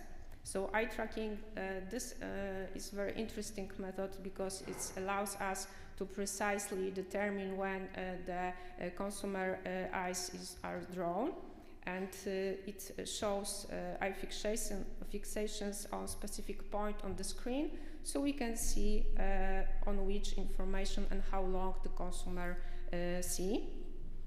And face tracking is a face reading technology which allows us to know which emotions appear and which emotions appear on the in the consumer when he see, for example, dark pattern on the screen. And EEG, we know it mainly from the medicine news, but here we use it to read which emotions, positive or negative reactions, it evokes among our consumers. And this is an interesting example when we can see in the middle downtown timer, and the consumer is the green area shows where consumer eyes are drawn, while the red spots indicate where consumer focus more intensely. So we can see that, of course, consumer for the first site looking for downtown timer and some information about description of the product. And the second one is an example of pre-selection. We can see two options, which on the left is highlighted and framed with the colors, and then we can see that the consumer focus mainly on the first option, which is also posted with the information in the top, the most chosen option. And our research gives us information that 18 out of 25 respondents choose the highlighted options. So now we can see that this is a proof for that pre-selected options are priority for the consumer eyes. So pre-checked options are more visible and more chosen. And results of our online consumer survey, we gained the results and information that 65% consumer claimed that dark pattern affect them, and this impulsive decisions are more common for some cheaper things like for clothing, footwear, and cosmetics, and for higher priced goods like furniture, electronics, or tools. This consumer tend to be more cautious about their transactional decisions. And among all dark patterns, we gained the information that urgency, this is dark patterns which is more popular and more effective, and have the most frequent impact on purchasing decisions of our consumers. And ending promotions indicate 53% of consumers, limited availability of the product 51% of consumers, and countdown timer 45%. So that are the most popular, the most effective dark patterns from this urgency. And we gained the information that dark patterns influence consumer decision. They are very effective in their effects, and accumulation of dark pattern is also more effective because it is very common that on the website we can find not only one dark pattern, but usually you can find many of them. And this is an example of our activity from enforcement field. We issued these decisions concerning dark patterns and issued some financial penalty. So and our conclusions from this research and from this activity is that dark patterns are a significant area for our enforcement and for our consumers. We need interdisciplinary approach to deal with this problem, so we should collaborate with psychologists, IT specialists, and not only with the lawyers. And we also need modern tool, we should use, for example, maybe not should, but if we have this possibility, we can use some AI-based tools, because then we have more chance to be more proactive and react for this, what is happening on the market, especially in e-commerce on the internet. And we have to educate our consumers. I think it is a very important pillar of our activity, because during our research we gained the information that consumers aren't aware of this influence of dark patterns. They didn't know about this phenomenon. And even don't think that, for example, the information, the most chosen option can be true or false, didn't think about it. So that's why we have to educate them, and our communication department published a handbook for consumers. Don't click blindly, and the English version of this coming soon, so it will be available on our website. Then we explain the mechanism of working dark patterns and how they can prevent from this influence. And thank you for your attention. Thank you, Agnieszka. I think it's an excellent example of how to effectively combine soft and hard law enforcement in this area. Looking at my watch, we have about 5-6 minutes left from this very interesting panel, and we have a list of topics which we plan to discuss initially, but I would still prefer to try to bring the audience a bit closer to the discussion. So if you have any questions, comments, maybe not as regards dark patterns, because that's a topic which we will discuss in more detail in the next panel, but as regards any other topics, online sales in general, influencers, soft law, hard law, whatever. We have a walking mic here, if you would just introduce yourself.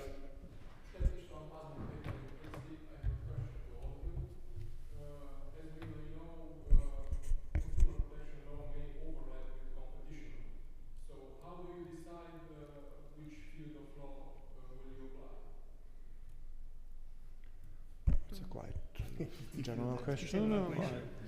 Maybe who is the first one to? I think the response will be horizontally true one. Yeah. We have many departments.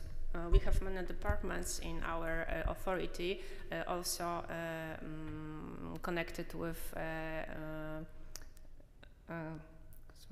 competition. Sorry. And it's not that we prioritize also consumer protection matters and cases, but this competition department deals parallelly to us, so they also are very effective in their fields, and they do their work. They deal with dominant position or with collusions, so they are also still active. Maybe it's better to precise a question. I think it's more relevant to compare abuse of dominance, the choice between abuse of dominance procedure and the misleading advertising case targeting a big company. If I can, We have experience about it in Hungary. Thank you so much. If I can add something, of course we have a separate directorate for competition and for consumer protection, but we have a sectorial organization and a sectorial specialization. For example, we have the same unit for competition and for consumer protection in the energy sector, in telecommunication sector, in financial sector. So we have sectorial specialization. When we receive a complaint, there is a system that we use to classify these complaints. First of all, on the legal base. Of course, if there is something more related to an agreement, abuse of dominance, of course, this is the legal area. But sometimes it's the complaints are not so detailed, and so there is a space to decide which is the best places legislation. So we apply a criteria based on a quick response. For example, the consumer protection legislation sometimes offers the possibility to have a more quick response, because usually the competition investigation lasts more or less 2 years. In the consumer protection, we try to close investigation in 6 months, so much easier response with easier procedures, and sometimes even with compensation measure based on commitment. So we decide which is the best placed legislation and the possibility to have a more effective enforcement activity. But there is, of course, a dialogue between the competition. We are the same authority. For example, I was involved in the past also in competition sector, and I moved long time in consumer protection. I work in the international and European directors, but of course there is a big dialogue inside our authority. So thanks for the question. Anyone else would like to react? Yeah, I can add that from my experience, what Antonio mentioned about the sectors that we regulate is true, that we make a more conscious way of what is the priority and what it has more chance of effect. But for the markets outside of that, for example, the tech market, we often see that the competition directory and the consumer protection directory may start cases at the same time. So we do not make the choice, we go for both. Which also is what happens, and then it is important that we internally also communicate with each other to make sure that we do. Yes, we have parallel proceedings. Yes. No, in Italy we don't. We decide from the beginning which is the best, because otherwise, it can happen today if it's a delicate case. No, but usually we decide. Yeah, competition or consumer. We don't. Yeah. Okay. In parallel. In parallel, it does create its separate set of problems, but for now that is how we work. The Hungarian well, for the GVH, we would state, from the beginning, the best consumer protection is a healthy competition, of course. But we would also decide, as the Italian colleagues, I had the slide prepared with the big tech cases. We've had 13 big tech cases, and you would say, well, if you want to have a competition realm, consumer protection realm, you would say, well, these big tech companies have data power, but the legal concepts for a dominant company or abuse of dominance case are slightly different from consumer protection. So it was partly a strategic, question for us to deal with these data power, information asymmetry issues within the realm of consumer protection. You would, this is my personal opinion, but I think if you look at the academia, it says that the data power that these big tech companies have cannot always be caught by abuse of dominance legal concepts. So that's a legal issue. And of course, if you look at Germany, they have the 19A section, which goes for, which is a special regulation for big tech, especially with regard to data power issues. So with classical antitrust, I think you would have a problem. Yeah. But the Germans tried, and there's a preliminary ruling for Facebook and so forth. But you need lots of resources for that. As a small authority, from our perspective, consumer protection is just the right way to deal with these information asymmetries. More quickly. Okay. One of my unpleasant roles is time management, and as we are approaching the maybe most important part of the conference, the coffee break, which which allows us to continue this discussion and networking and so on and so forth. I would like to cut this discussion with bleeding heart, hoping also that our panel members will be able to stay here over the day so that you can also pose your questions or present your views to them during the coffee break. With that, I would like to express you my acknowledgement the usual way. So now we have 20 minutes for coffee break.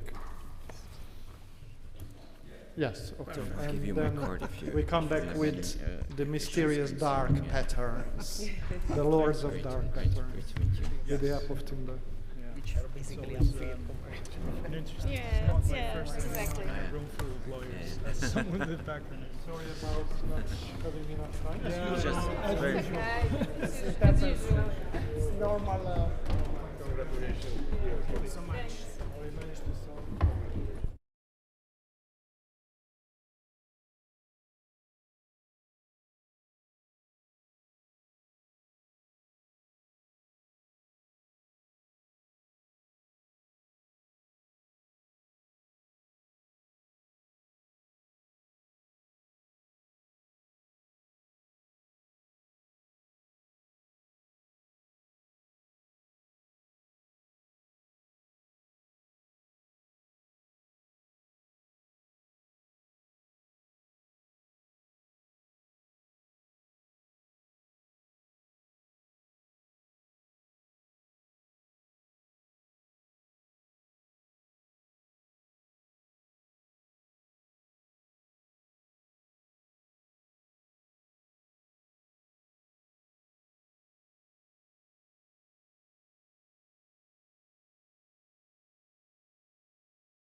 with a panel discussion on the planned Digital Fairness Act, and since we are already a little bit behind of time, I will immediately give the floor to Professor Monika Namislowska from Poland, from the University of Łódź, and she will start with a keynote that will be followed by my short introductory keynote to the discussion, and then we will just have the panel. So, Ms.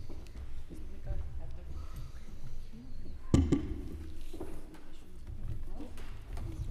And when can I?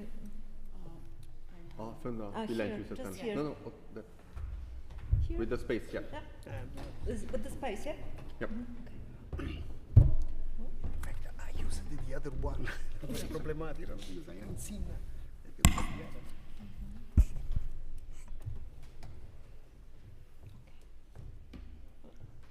Okay. So I want to start on a personal note. And as you already know, this is the 13th conference on the UCPD at this university. And I was here for the first time in May 2013. And Tihammer invited me, though I should say I was his second choice.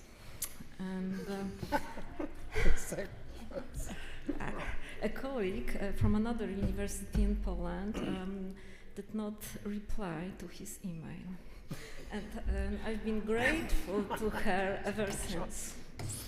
And since then, I've been back for most of these conferences, and I'm very grateful, thank you. And I hope the 13th conference is not the last one, Paul. No.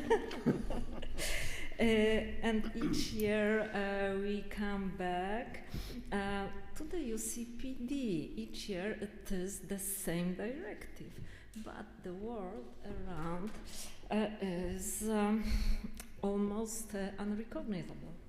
And when I first came here, we didn't have no DSA, no DMA, no AI Act. And nobody was talking about dark patterns. Well, the first conference was on telecommunication and energy, something like this, and practices, unfair practices in the telecommunication sector. And nobody was talking about dark patterns, addictive design. And yet the UCPD was there, and it held. And I said it because I mean it. It was not as a warm-up, not as a rhetorical move. And the UCPD is not the problem.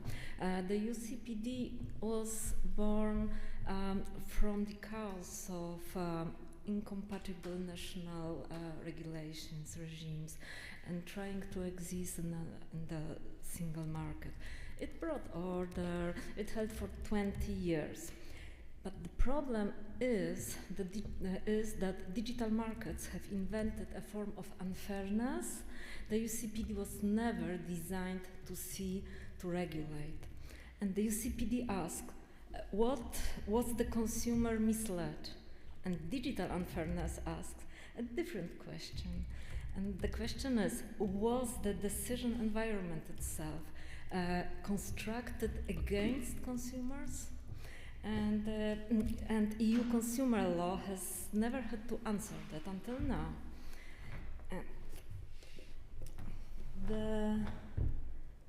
Sorry, it's space. No? How can? No, okay, thank you.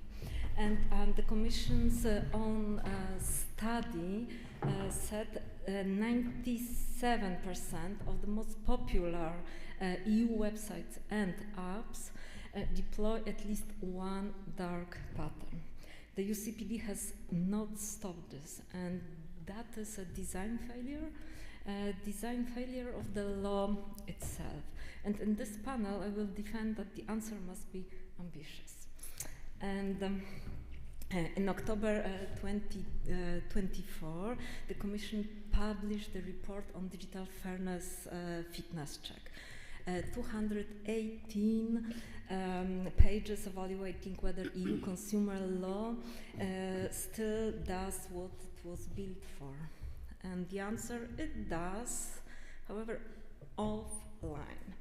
And online, the gaps are systematic. The financial cost to EU consumers from unfair digital practices is at least 7.9 billion per year, every year under the existing law. So, dark patterns, addictive design, unfair personalization, practices built into products by designers whose job is to make them work against you. So, but the report concluded existing rules remain relevant, but they are principle-based, and in a world that requires design standards. So, a new kind of unfairness needs a new kind of law. And the Commission's response, the Commission's response is the Digital Fairness Act, or the idea of the Digital Fairness Act. It is, well, the proposal is expected in October this year, and but the instrument is not yet decided. However, this is a political process that has already attracted the attention of people who would prefer it, or who would prefer it to be less than it could be. And to prepare it, the Commission ran a public consultation with over 3,300 responses, and 72% of the participants called for a new binding new binding rules on dark patterns. But what was interesting, it was the questions the Commission chose to ask. Should traders ensure fairness by design? Should the average consumer benchmark be amended to reflect digital reality? Should the burden of proof be reversed? And should law prevent the targeting of consumers' temporary or permanent vulnerabilities? 65% said yes to amending the average consumer definition, and 62% to fairness by design. And the Commission was asking what kind of law consumer law needs to become, and yet the proposal lands in the end of 2026 in a climate where 133 civil society organizations warned that the draft digital omnibus risks becoming the biggest rollback in digital rights in EU history. And where the members of the European Parliament have said publicly that the Commission risks diluting the DFA, the Digital Fairness Act, to appease US tech companies. And lobbying has already worked. And the instrument has not been decided. Will it be a directive like the Omnibus Directive of 2019, patching what already exists, or will it be a regulation? That choice is the first test of ambition. And the directive says we trust the member states, and a regulation says the problem is European, and the answer must be European too. And what will the DFA cover? Dark patterns, yes, certainly. Addictive design, most likely. And beyond that, we don't know. And that is why there are three questions, or at least three questions, I want to raise as a test of whether the DFA delivers or will deliver what it promises or not. And the first question is, what is professional diligence for a digital interface designer? the DFA should define digital professional diligence and the standard of of professional diligence in the digital environment. Then, the second question is, who is the vulnerable consumer? Now, when the platform knows more about you than you know about yourself, the average consumer benchmark, it was built on the assumption that the trader does not know who is on the other side. And this assumption is now false because the platform knows which version of the interface makes you spend more. When you are tired, when you are anxious, and when you are in a hurry. So we need a definition of digitally vulnerable consumers, and this is not a category of vulnerable, fragile people, but a recognition that everyone, that any ordinary person can be made vulnerable, and by the environment and engineered to exploit what it already knows about you. And the third question is, how does the DFA cohere with everything else? And for example, the DSA, Article 25 of the DSA, it prohibits dark patterns, but carves out practices covered by the UCPD. Since the UCPD covers everything, that carve-out swallows the rule. And the DFA has to answer this problem or solve this problem. So, in March last month, in March 2026, I signed a letter, and two of my colleagues at this conference. Well, this is a public letter, so this is an open letter. So I can say Casper and Alberto De Franceschi, who's ill and who's not here. They also signed this letter, and we signed it along with BEG, with Amnesty International, and over 100 other organizations. And we demanded an ambitious DFA, not because we think that the Commission's intentions are bad, but because the distance between the consultation asked and what the political process may deliver is a distance worth fighting over. And the UCPD, the UCPD answered the unfairness of its time, and the Digital Fairness Act should answer ours. And in this panel, I will defend the necessity of this ambition, and you may challenge us. Thank you very much.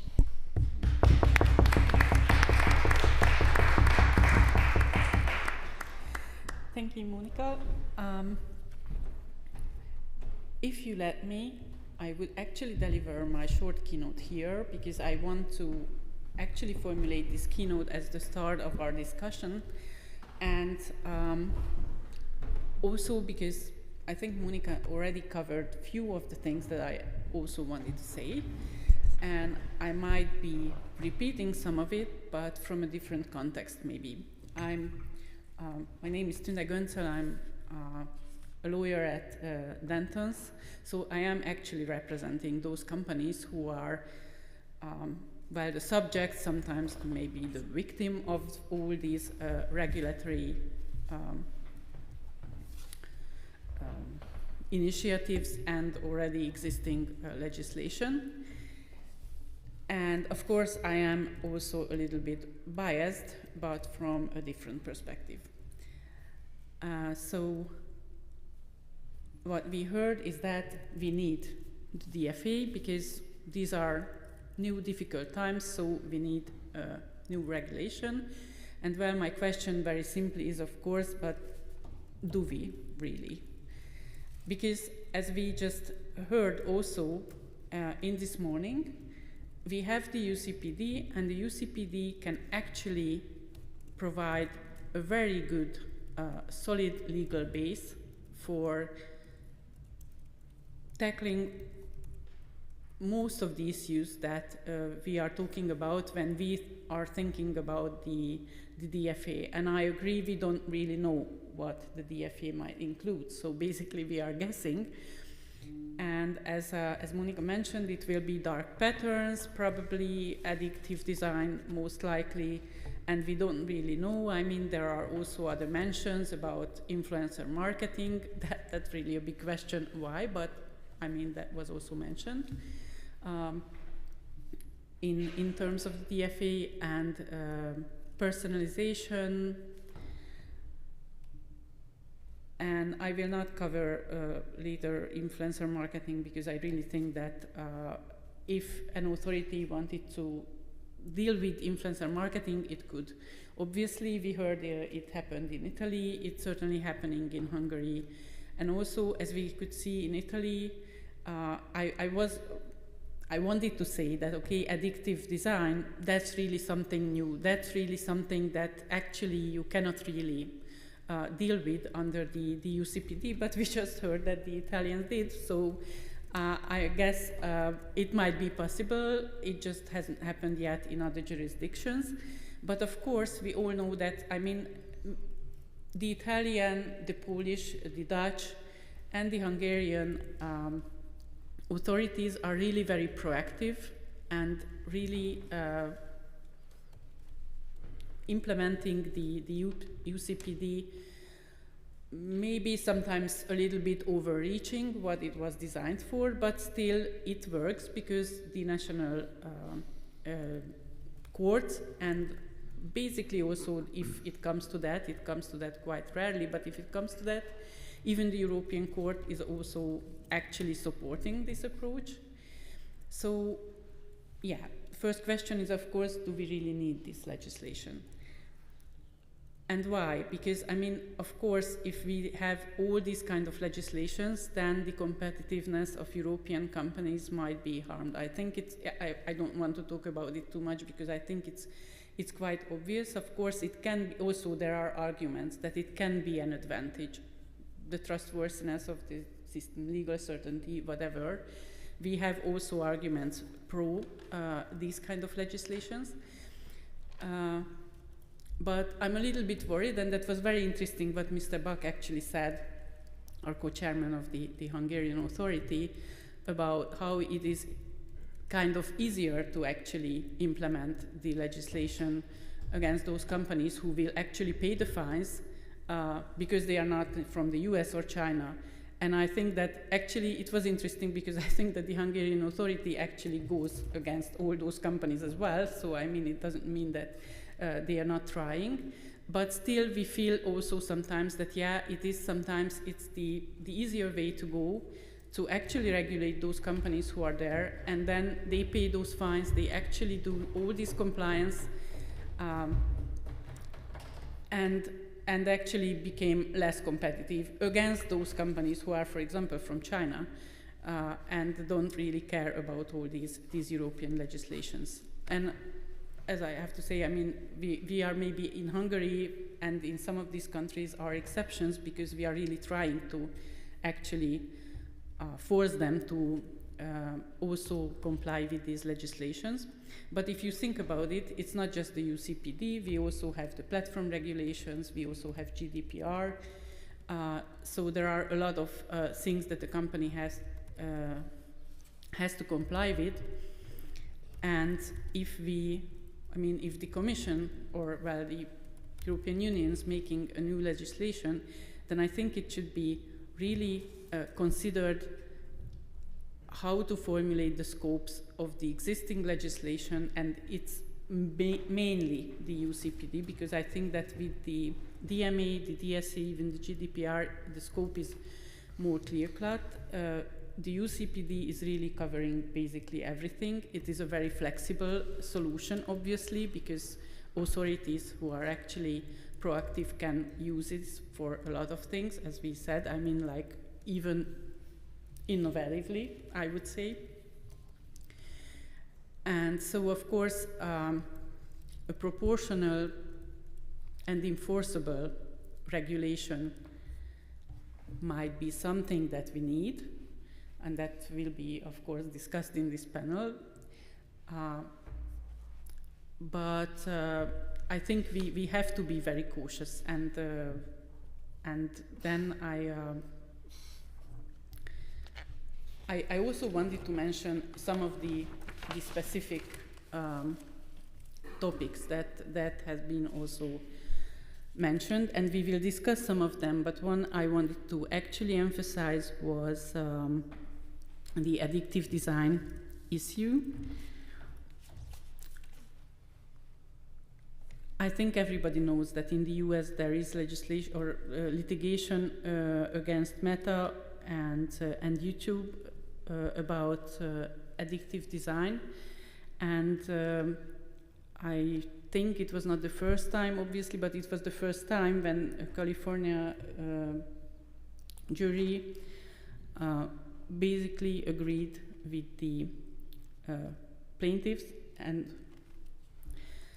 that means now that also the US started to tackle this issue. Well, in their way, they are not regulating. There must be litigation. Litigation is an interesting thing in the sense that, of course, that can be very tailored to the issue. So you have to actually prove what you are saying in that actual context, in your actual situation.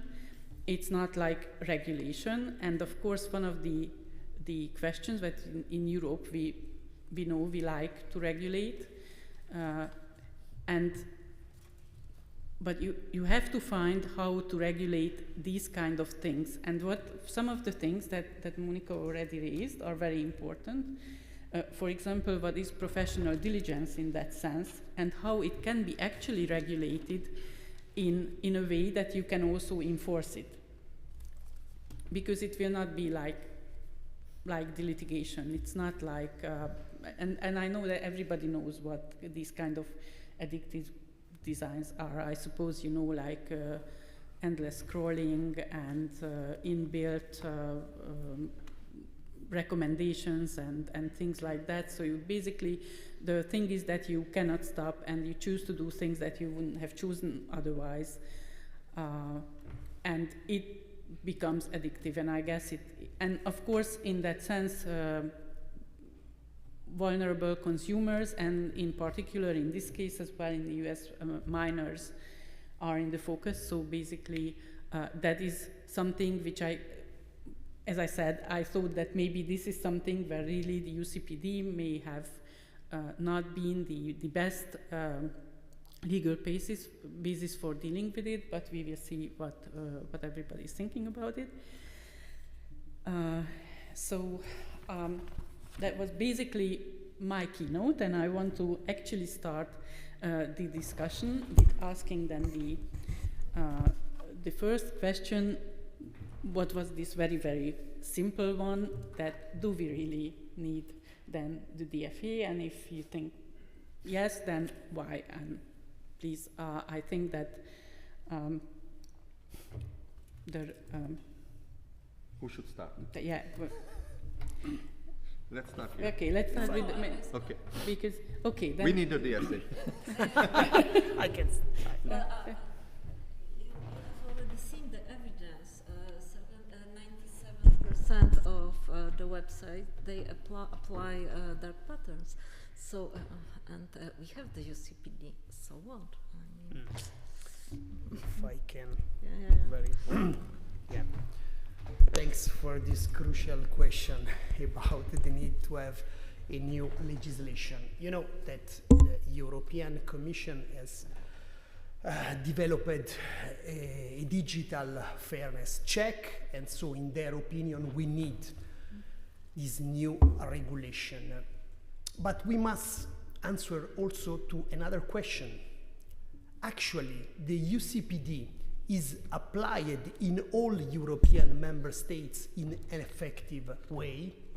Because of course the UCPD doesn't cover specifically the digital sector area, but it gives possibility to use principles like professional diligence standard, construction of aggressive practice also based on new business model. Because I mentioned it, the principle-based legislation offers a good opportunity to take into consideration also the evolution of business model, which is so quickly that sometimes if you want to go into details, into regulation, the enterprise change the business model and sometimes can find the way to escape the regulation. So, in my opinion, it's first of all essential to apply in a more effective and homogeneous way the UCPD, which still remain, in my opinion, very personal opinion, a good model to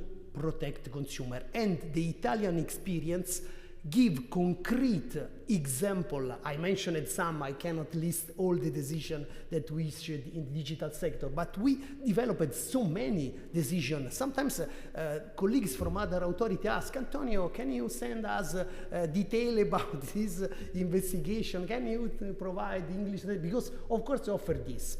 Which happened with the Digital Service Act? With the Digital Service Act, of course, there is a new legislation in digital sector.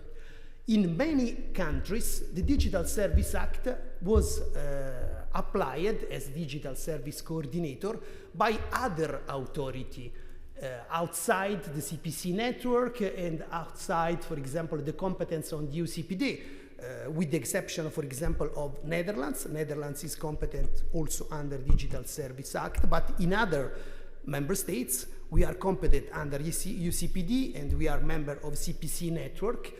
In the Digital Service Act is clarified the complementarity principle, but it's not enough. So my answer, to be more string, is okay, Digital Fairness Act could be useful, but should be clarified not only the complementarity with the UCPD, but even the way to evolve the UCPD. For example, in my very personal opinion, a good option could be to introduce, to transform, because the European Commission has this plan, its public plan, to transform the directive into regulation, because of course the European Commission in the project to review the CPC can apply only regulation, cannot apply for sure the directive, to transform and to introduce in the UCPD transformed into regulation a new devoted blacklist in the digital sector, something which is missing in the UCPD. Why not? And in this way, it's clear that the competent authorities still remain the authority of CPC and apply the evolution of this legislation. Sorry, I just, I think I switched off. No, okay, no problem. Yeah. So you mean that the Commission should transform the UCPD into a regulation and put into this kind of blacklist. But then, actually, really, then what will the DFA do if that happens?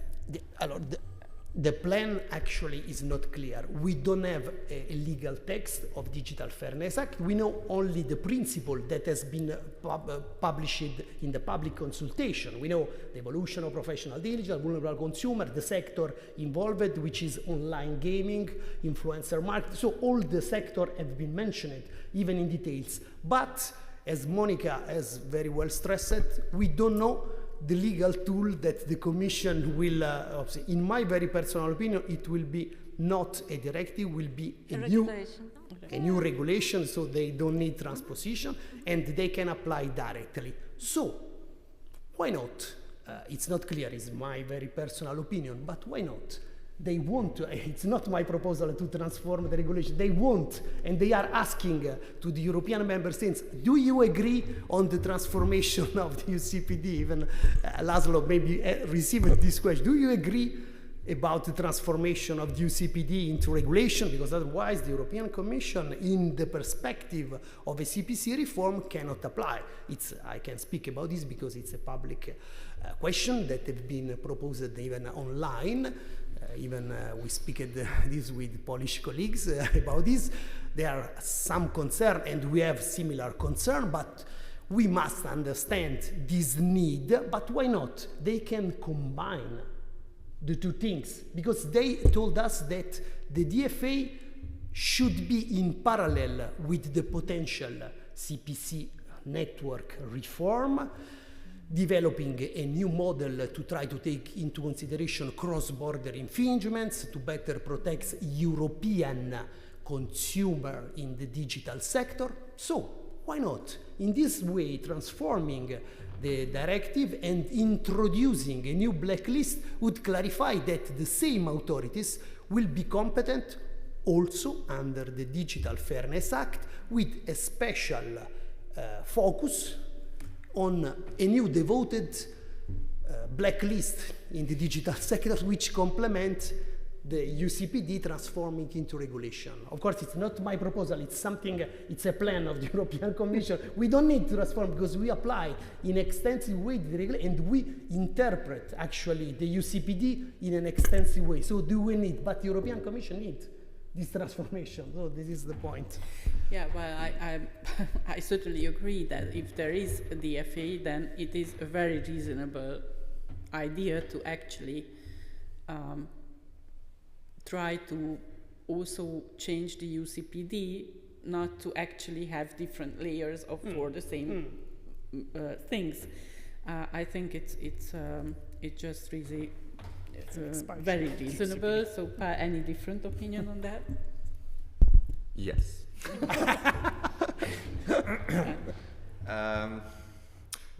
First disclaimer, when we talk about policy issues, it's always very difficult to talk in a panel because you need evidence, of course, facts, and stuff like that. So I have this very, one of my favorite quotes is that every single person who confuses correlation and causation ends up dying. You can look it up and think about it. So that's a disclaimer when we discuss policy issues. My problem is that if you look at the number of regulations, directives, well, I call regulations everything which is compulsory. So they get more numerous each day, each week, each month, each year. Too much. And there is a tendency, in my opinion, there is a tendency to regulate ineffective enforcement. So whenever we encounter ineffective enforcement, then the solution is not strengthening the enforcement, strengthening the authorities, giving them more resources. The answer is, let's regulate. But that seemingly doesn't solve the issues, because in my opinion, again, UCPD covers dark patterns. We have cases, we have very good cases from Italy. So since we had very good cases in Italy, we got the DSA, which one of the foremost experts sitting next to me said, well, it's basically shouldn't be, it's inapplicable. But still we have a case against X, by the way, recently. One of it was based on Article 25, which I think should have been inapplicable in the case, but again, that's my personal opinion. So adding one more regulation on dark patterns wouldn't solve the problem with dark patterns, I think, because we already regulated it. Either it's under-enforced, or, that's my second point, why we don't need the DFA. I think I missed from the debate two issues. One, shouldn't we need a de minimis approach here? Low risk damage, high risk damage decisions by consumers. Maybe we shouldn't protect each and every consumer all the time from dark patterns. It's not a dark pattern case, but in Hungary we had a very, very significant case on credit cards in the middle of 2000s. It was, the claim was up to 45 days free, interest-free credit.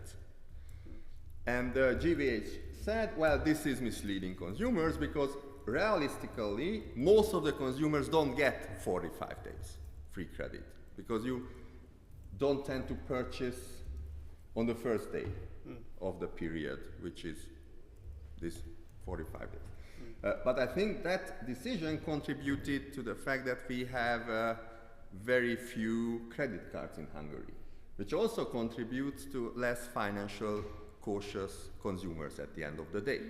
So having a credit card mistake by not paying it, then you get the notifications. After 2 months you have to pay like 100 or 200 euros extra fee.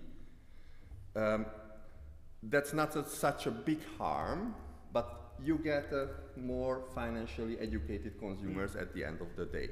So I miss these types of conversations from regulating, for example, also dark patterns here. And the second thing I miss, and then I stop, is that we have actually something should be prohibited when you make a choice which you would not have made. But what if you actually make the choice which you would have made? Which was as a result of the... Yeah, how do you know it? Yeah, that's a good question. But this discussion I also miss from the discussions, that many times dark patterns are actually not harmful for the consumer. It might be a dark pattern in a broad sense, like it influences your subconscious, like it makes you make the decision, but maybe you would have made that decision anyway. And good that you raised the US judgment from recently against Meta and YouTube. I'm not sure everyone is familiar with it, but it basically, it's a judgment punishing these companies for addictive design. That you stick with these services. manipulation, But addiction. isn't a Netflix series the same? When you can't stop watching House of Cards, and you always go for the next, and you end up at 3 in the evening still watching the series. Gray area. This is a gray area. Which, well, of course we can argue. That's a substantive argument. Well, it's bad because you should be sleeping. Or it's good because you are actually enjoying.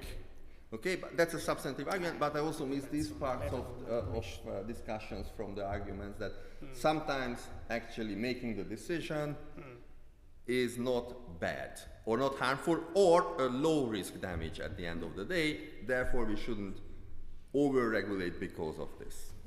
Yeah, and I could go on, but that's... Yes, I can. I have one question. How do you want to prohibit addictive design or the addictive design under the UCPD? Because the UCPD covers unfair commercial practices, but that are harmful or that we need economic harm. And addictive design, well, we have other forms of harm. And what to do? How to prohibit? No. It was No. But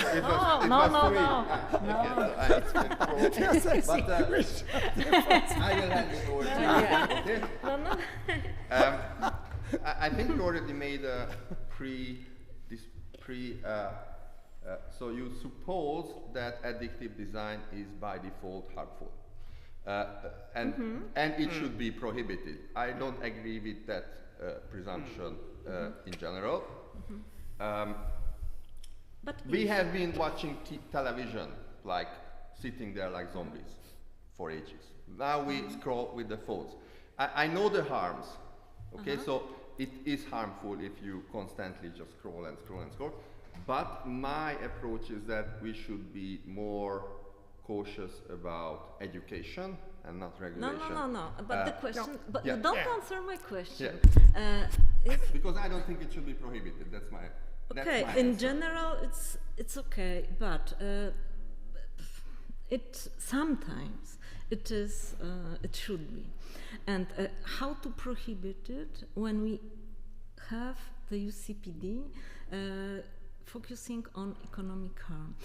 And sometimes it is harmful because, in general, young people, they spend 7 hours a day, scrolling. Well, it is harmful. And what to do? One more reflection. Yeah, okay. Sorry. We need to add something. Yeah. I think that's the responsibility of the parents, not the state. So my answer to my answer to that is very simple. You live in a bubble. No. No. You live I in have in children. a bubble. I have Yes, children. you have children, Okay. but you are well educated, and it is a bubble of high society. And go and visit many districts here in Budapest or in my city in Poland, and there are streets where the parents, where they don't know where the small children are. They don't understand the digital environment. They don't care, and they don't want to care. And we cannot demand from the parents to protect their children against Yeah, everything. well, And that's why we do have law. I mean, Can I try to answer? In the UCPD, the addictive design can be based on the exploitation of vulnerabilities. For vulnerable consumer, you can go behind the strictly economic harm. For example, in Italy, we have a specific legislation that has been transposed into the Italian Consumer Code, which stresses the point that if a trader is going to exploit, not in line with the professional diligence standard, for example, children as vulnerable consumer, you can go behind the economic harm, taking into consideration physical and psychological harm. okay, but we don't. But if we have interpreted the concept of vulnerable consumer, taking into consideration the evolving concept of vulnerability. So addictive design, it's a way to exploit the vulnerabilities and the consumer addiction creating. But I agree with Paul that there is a gray area in which not all what are called the dark commercial part. I don't like this definition, frankly speaking, of dark commercial. The first time that I heard this definition, I said, what are dark commercial partners? It's years that we use. Dark commercial practice are unfair commercial practice that can be both misleading or aggressive, especially if you develop the concept of aggressiveness of a practice. For example, I mentioned a TikTok case. TikTok case is based on an aggressive practice based on the exploitation of vulnerabilities through an algorithmic profiling which target consumer that are attracted by self-harm practice. You know the case. The case was the French car. Laszlo knows very well the case. Maybe I send you all the full text decision. Yeah, viral video. So it goes beyond, which is the economic implication. There is no economic harm. And we have fined for 10 millions. Actually, the first sentence that we received from our administration, and we hope that will be confirmed, has confirmed our decision. Okay, but Italian children, they are protected against social media, and the Polish ones, they are not, because we don't have our own legislation. Why in interpretation? Actually, for example, this Digital Fairness Act will need time. Yeah. So I think it's a very interesting discussion, obviously, but I think it also leads to our next question, and then you can actually just go on with this because it's kind of related. That how we can accurately regulate, because we are talking about the DFA and we are assuming that this will be a regulation. So you actually need clear definitions of dark patterns, of addictive designs, of how algorithmic design is actually work, what is manipulation, and so on and so on. So I could go on also with personalization and, of course, vulnerable consumers, and maybe actually that's the easiest. So I mean that we can maybe really identify which consumers are really vulnerable, and obviously minors and elders are always mentioned, but we can also think about other things. But so how you can see that? How you can see that it is really regulated in a way that it is enforceable and provides legal certainty, and not actually provides confusion and all kind of different interpretation throughout the then enforcing authorities, that we might come back later if we still have the time. So basically, yeah, how would you regulate these things? I mean, I don't actually think that we can provide very specific answers, but still some ideas maybe. Okay. So I wrote a paper titled "The Silent Death of EU Consumer Law," and I presented some ideas how to regulate the digital world.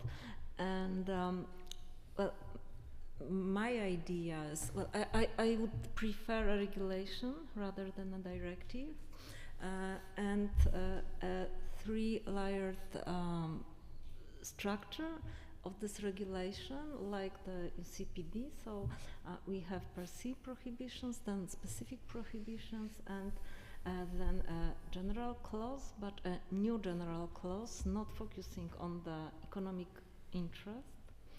And well, we can't define everything, we can't be precise because the language is not precise itself. So we can never ever expect a very precise law. However, we need to cover more problems, and because you can't expect. I know the Italian and the Italian authority is very effective.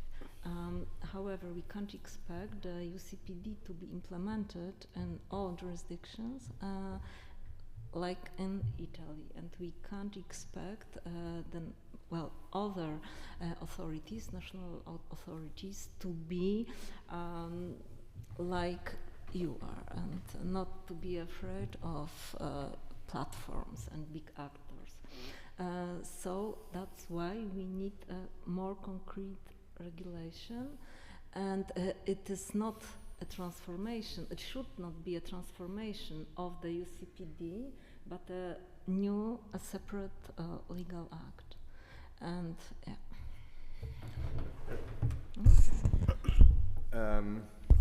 if we want to regulate, then I think the first step should be to consolidate the legislations. These omnibus initiatives are not so bad from that perspective in general, the idea that you should consolidate legislation. And the dark patterns is the prime example of something which became fancy 5 years ago, and it ended up in different regulations at the end of the day. Even though we had the UCPD, I understand also your argument, but it ended up still in the DSA and in political advertisement regulations and stuff like that. Because whenever from the Commission an initiative reached the European Parliament, someone thought it's a good idea to include dark patterns in the text or in the preamble, but somewhere it must have been there. So when we consolidate that, that's a good idea. But how do you want to consolidate when we have different personal scopes? That's the next step. If we consolidate, then we should get rid of previous regulations and have 1 or 2 instead of 5, which regulate similar issues. Like DSA, UCPD is again a good example for that.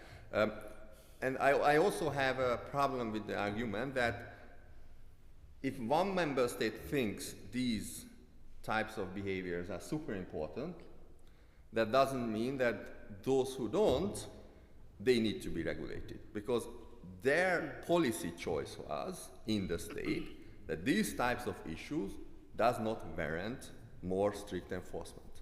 That does not mean that we need an EU-wide regulation on those issues.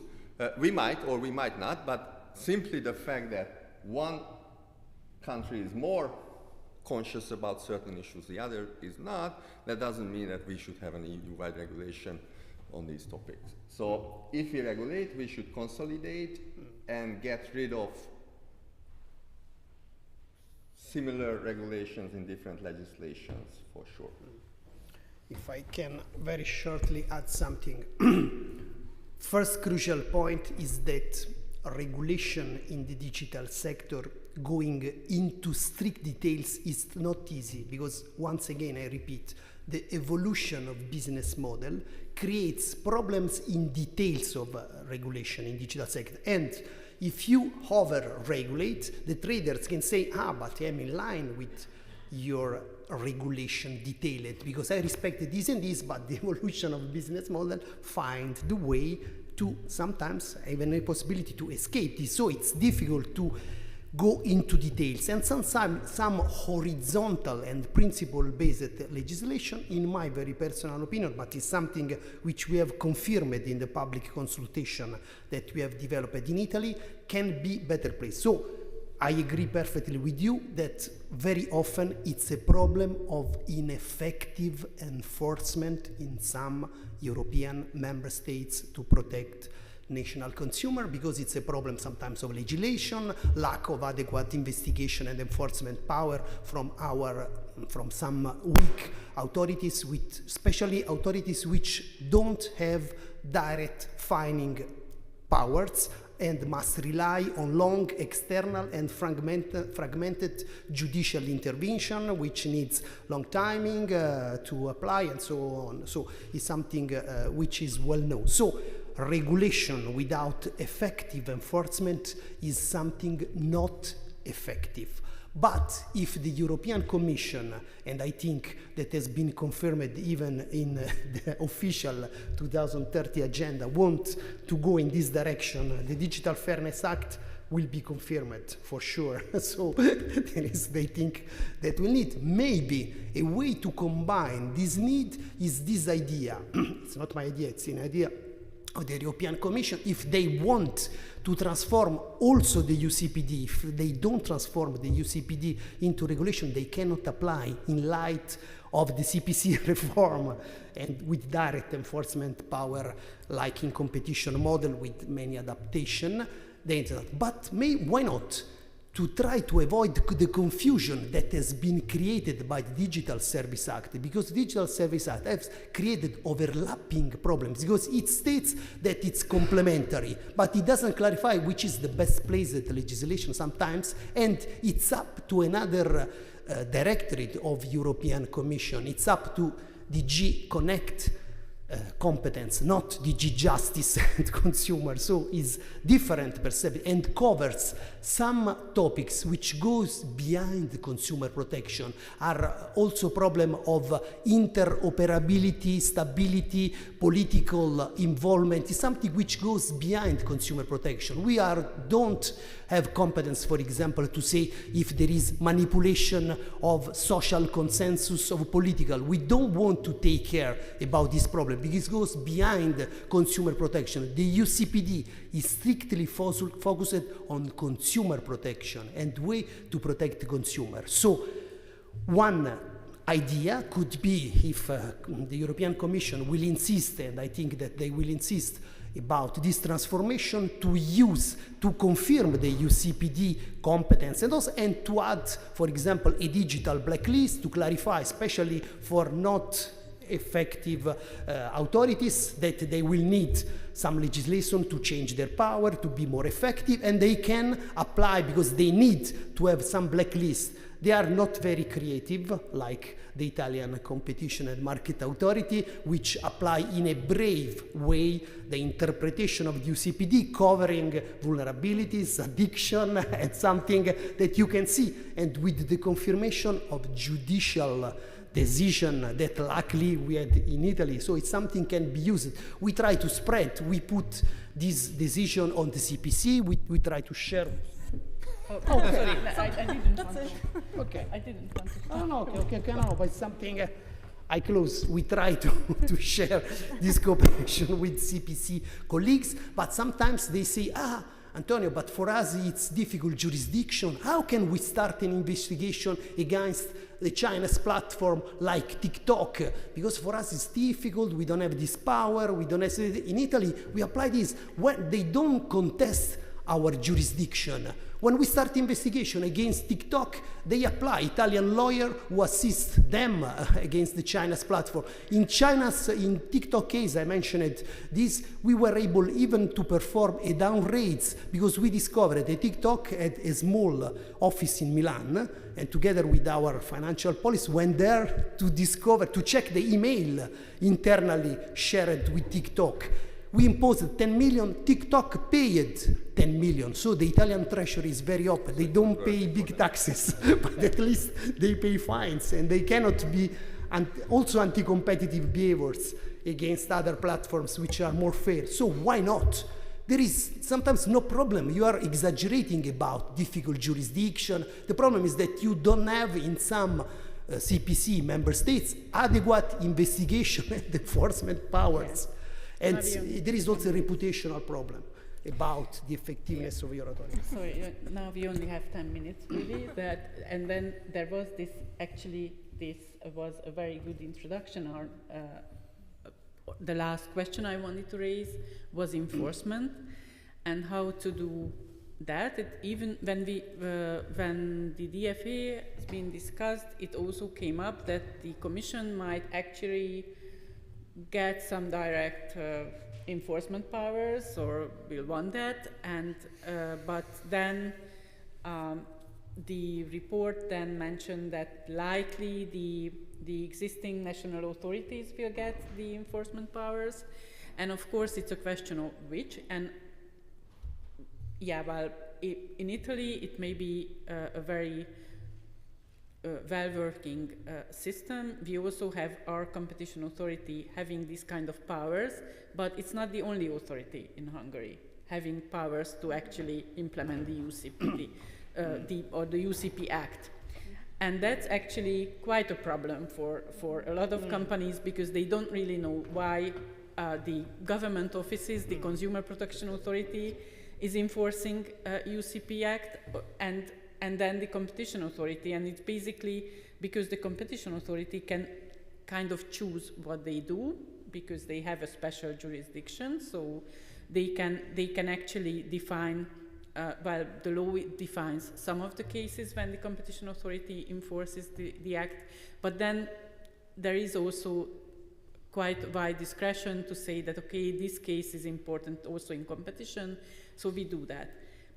But the government offices don't really take into consideration how the competition authority is defining their own jurisdiction. So basically, sometimes it's just random which authority is going forward. Sorry to say that, but I have this kind of impression.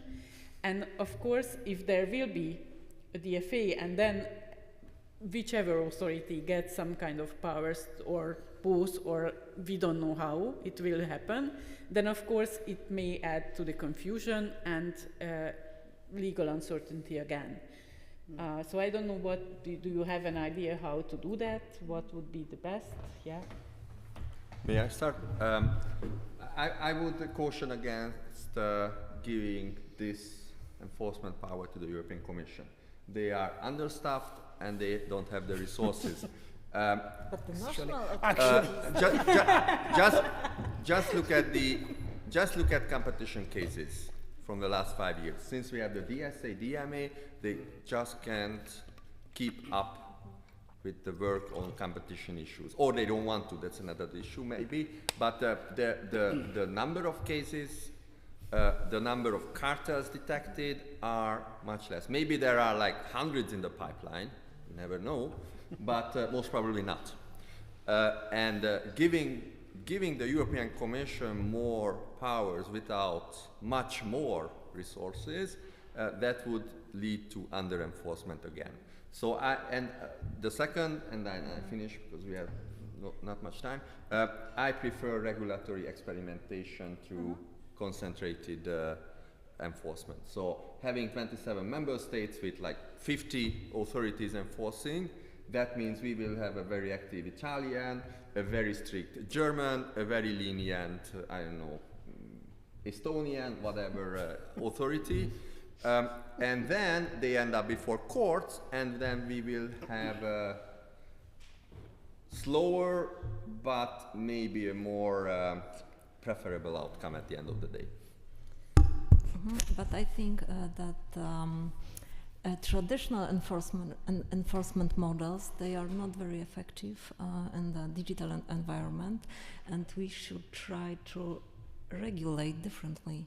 I mean, we can try to regulate business models, not specific unfair commercial practices, and we can prohibit some business models, and it leads to a perfect world where the regulation is an ex ante regulation of the market, not ex post, and we don't have problems with the evidence and everything, burden of proof, well, I think this is an option, maybe an additional option, but it would help. Very shortly. One first need, of course, I agree with Monica, there is the need to modernize the enforcement. That's why I mentioned, for example, the successful experience of the Italian Competition and Market Authority creating a data science unit which help our investigation directorate, not only in consumer protection, also in competition, because also competition, especially in the digital sector, need to have a modernization tool to develop, of course, new technique. It's not the antitrust we have in the past, especially about the definition of dominance and the abuse of dominance, which is very delicate. So, of course, we need modernization of enforcement. But once again, I repeat, the enforcement is crucial, is essential, because if you check which are the results of the Digital Service Act after now is in force, is the first more than 1 year of experience, how many decisions have been issued to protect consumer under Digital Service Act, and how many are under the UCPD? And sometimes there have been created some overlapping problems to clarify which is the best placed authority. So this is a crucial point. Clarify complementarity, clarify a good, but develop effectively. About the CPC reform, of course, it's not something we can discuss this because we don't have a text, but we know that this is a possibility to create a model similar to the competition model, but with many adaptations. What I mentioned, I agree with you that DG Justice, which is a different directorate, DG Competition is a big one, which has thousands of officials, while DG Justice actually is more than 100, it should be 50 or something, I don't know. I don't have detail about their stuff. They're asking a lot of questions to us about our resources, how we organize, and so there is a strict dialogue with us.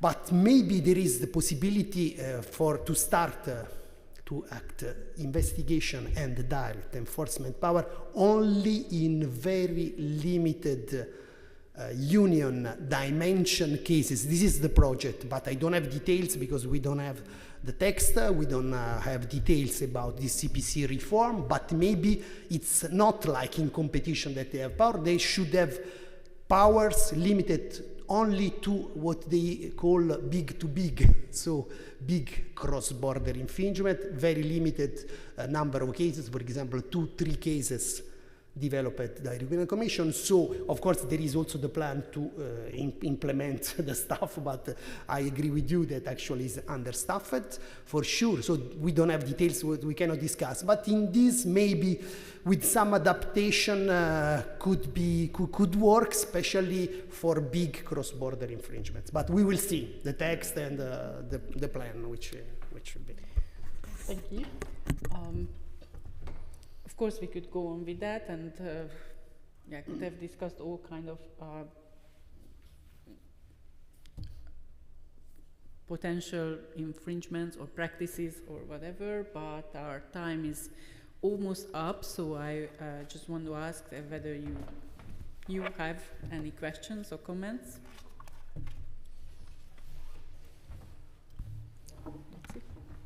Just one comment. I would agree with upgrading the UCPD directive to a regulation and then merge it with the CPC regulation. I could live with that. With the caveat that national authorities should have the power to proceed as you in Italy with regard to your own linguistic characteristics, with regard to your national heritage, with Yeah. regard to cultural issues.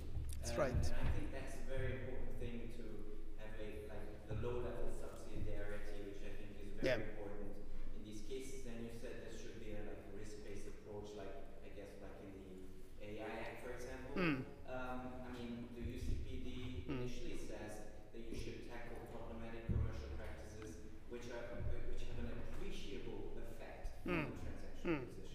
So it's really up to you, the national authority, to decide what has an appreciable effect Yeah. on the transactional decision. So I think there are not too many issues, but with addictive design, with infinite scrolling and things like that, where the UCPD is lagging behind a little bit because it cannot catch these physical and psychic issues, health issues.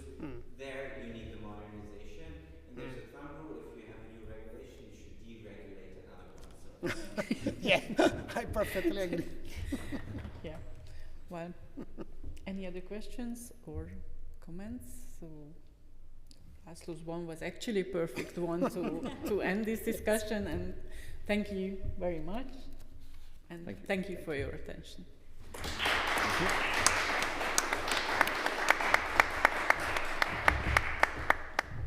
So And we I have- think it's lunch break. We have 40 minutes lunch break and then we continue, okay? Thank you so much. Thank you.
But still, we try to infuse a very important aspect of regulation, consumer protection. Everyone is a consumer at the end of the day.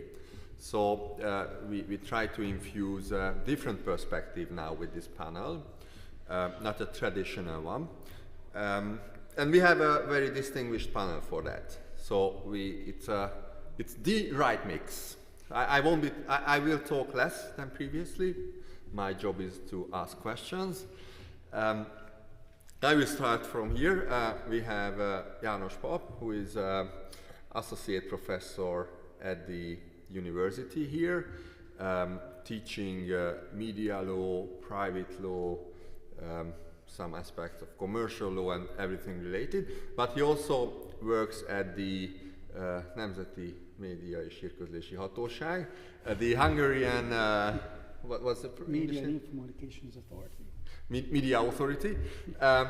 Then we have László Mező, who has a corporate experience and is now representing one of our sponsors, the Self-Regulatory Advertising Board, and he has like super experience on real life issues. Basically,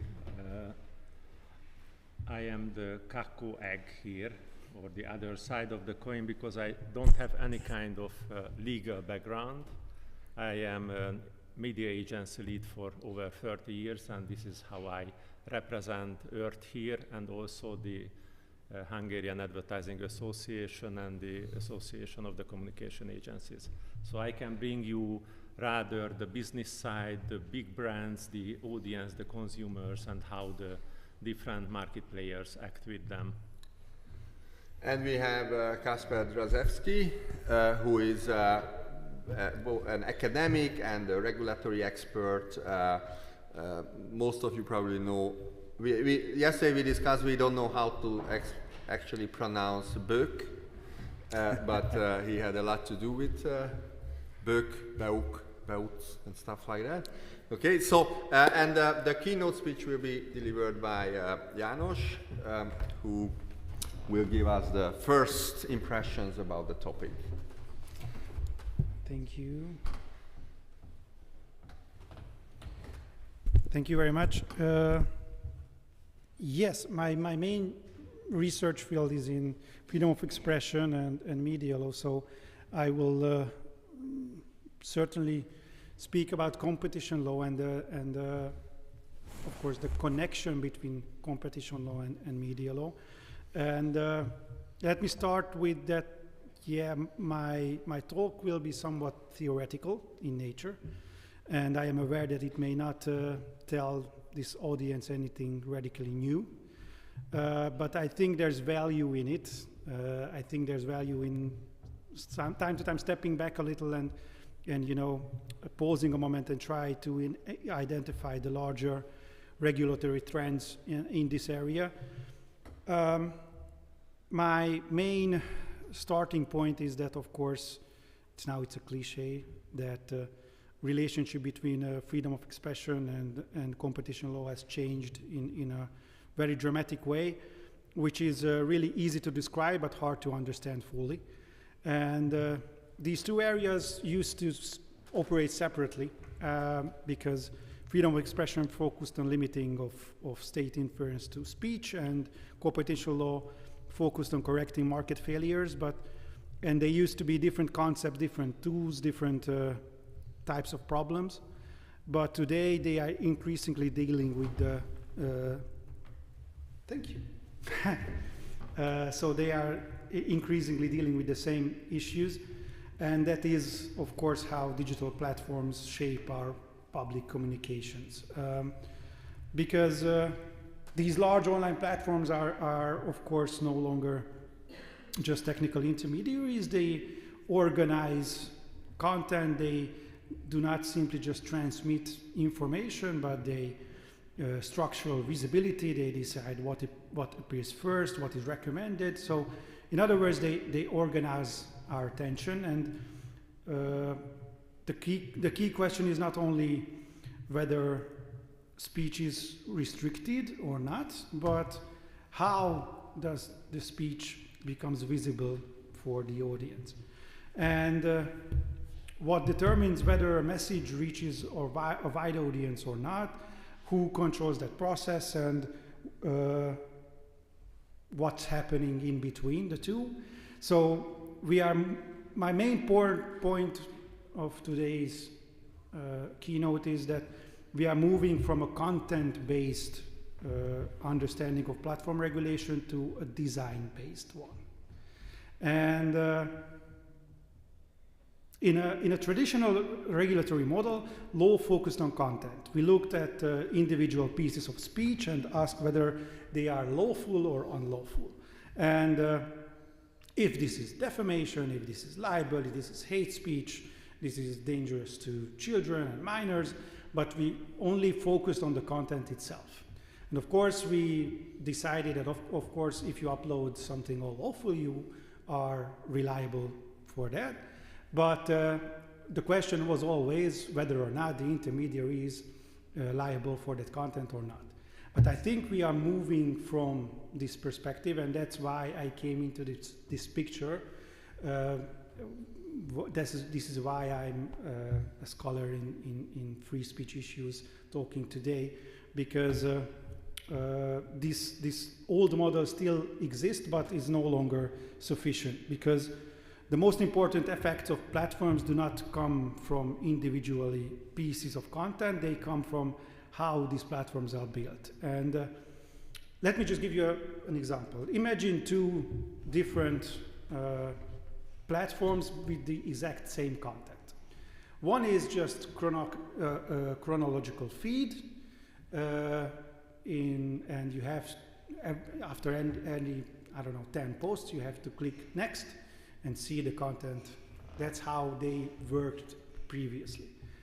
And imagine another one which has the same content, but it has infinite scrolling, it has recommended content, it has ads, and they decide the visibility based on, you know, interaction, and it is filtered and ranked by algorithms.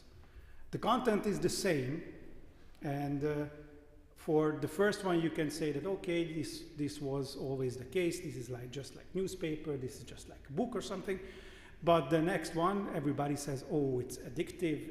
It's problematical. It's making everybody dumb, basically. So what's the difference between the two? The content is the same, but the design is really different. And that's why that is because the second platform is not neutral. It actively shapes what users see, how long they stay, and how they engage with the content. So the regulatory question is changing. It's no longer what is being said. It's also how the attention is being structured and how it is being said in the first place. And this is a key distinction, because if we see it separately, in the US, you of course have Section 230 of the Communications Decency Act. I think everybody knows this piece of legislation. It says that the platforms are not treated as publisher or speaker of any user-generated content. So in general, platforms are not liable for anything that the user is posting. So if I libel anybody on Facebook, you can sue me, but you cannot sue Facebook for the content. And of course, this was an old case in the 90s. Of course, it was a defamatory case as well. And they worried that if you could sue a platform just because one user had defamed another, then the internet would be at risk, and the freedom of internet would be at risk. And this rule was really important in the early development of the internet. Of course, we have a book that says that these are 26 words that created the modern internet as we know it today.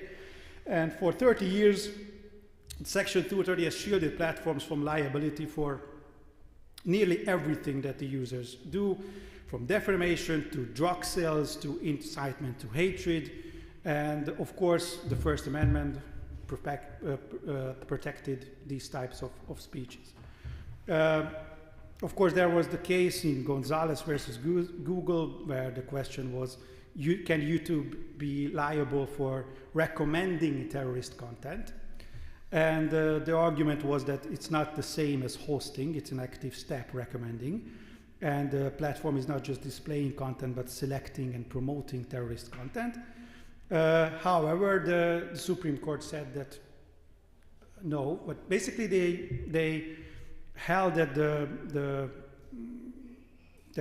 the case should be decided on narrow grounds based on a related case, in which said that there was another case that the platform's general provision of social media services, even if terrorists used the social media service, cannot be, is not enough to show that the companies knowingly gave substantial assistance to terrorists. So based on that, the court decided that no, Section 230 protects even the algorithm's recommendation of terrorist content.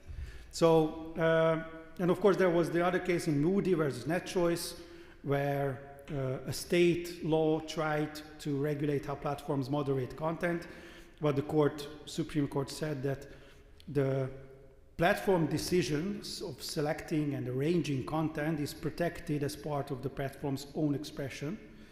So this created an area where the content itself and the design of how the platform work is also protected by Section 230 and also protected by the First Amendment. So they are not liable for anything at all.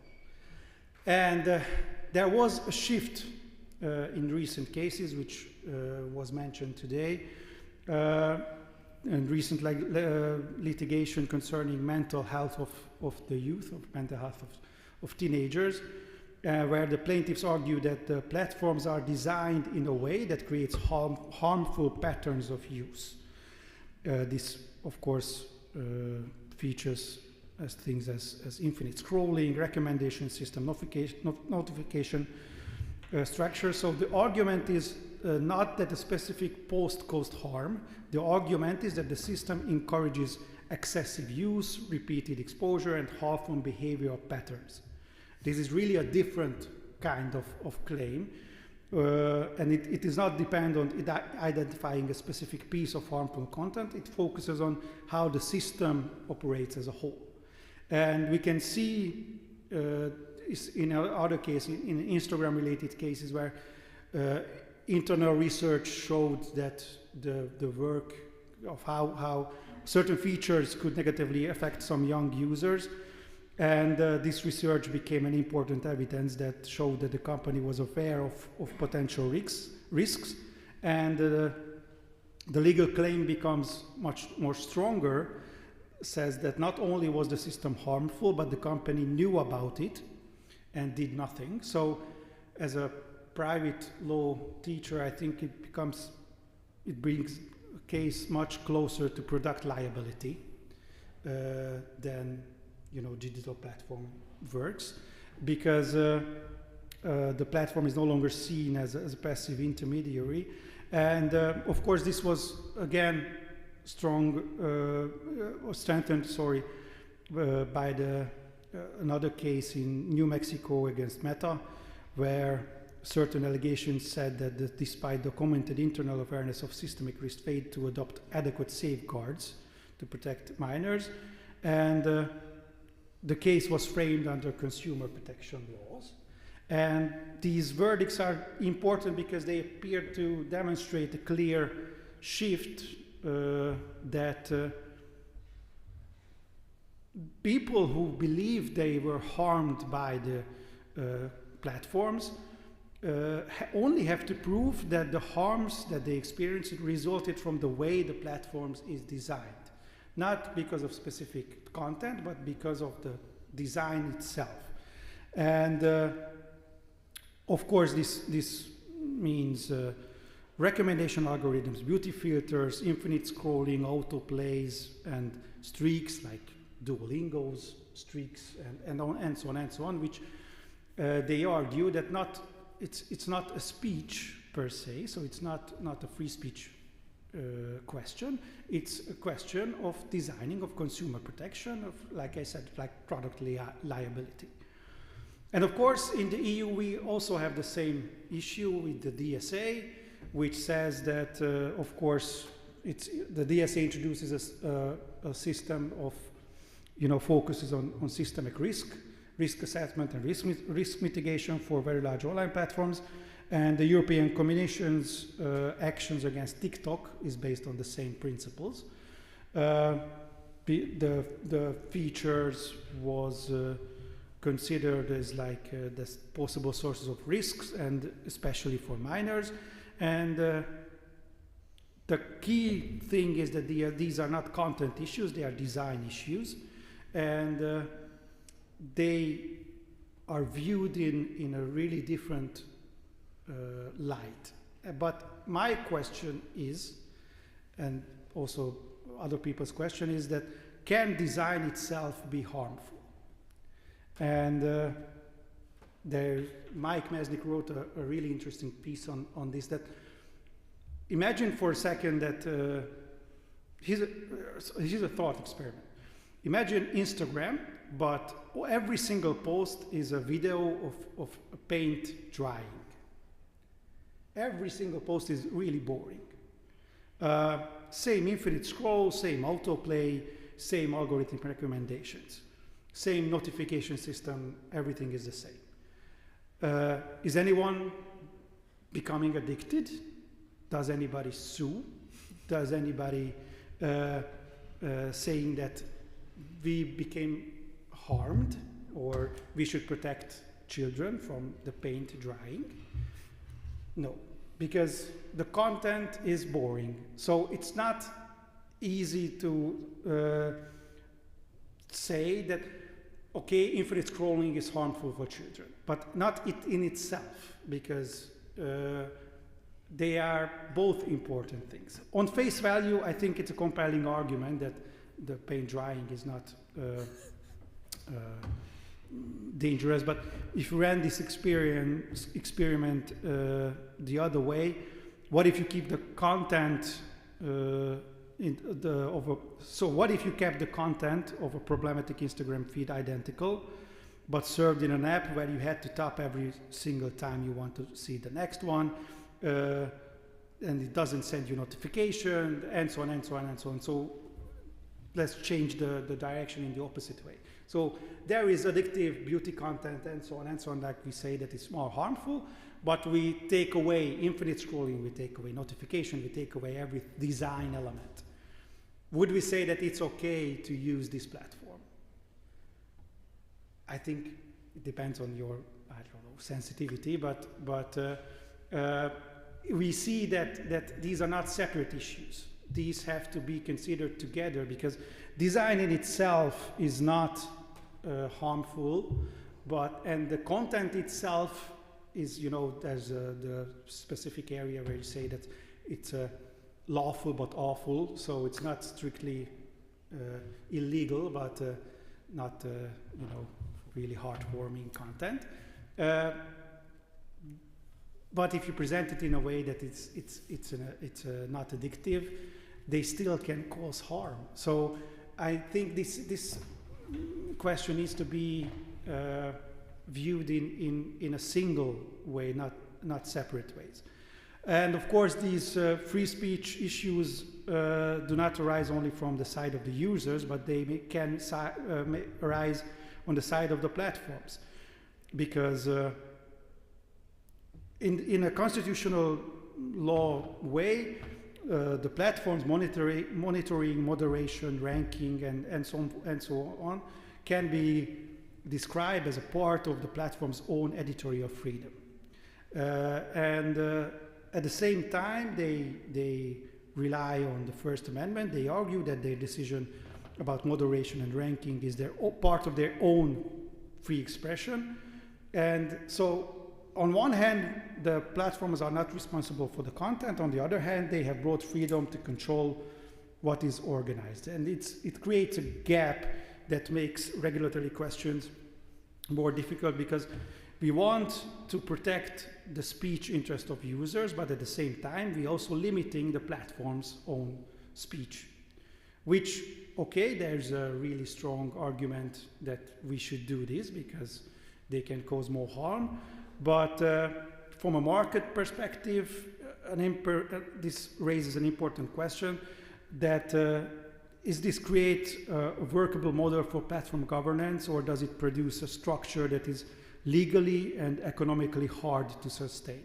We talked about today the business model of these platforms.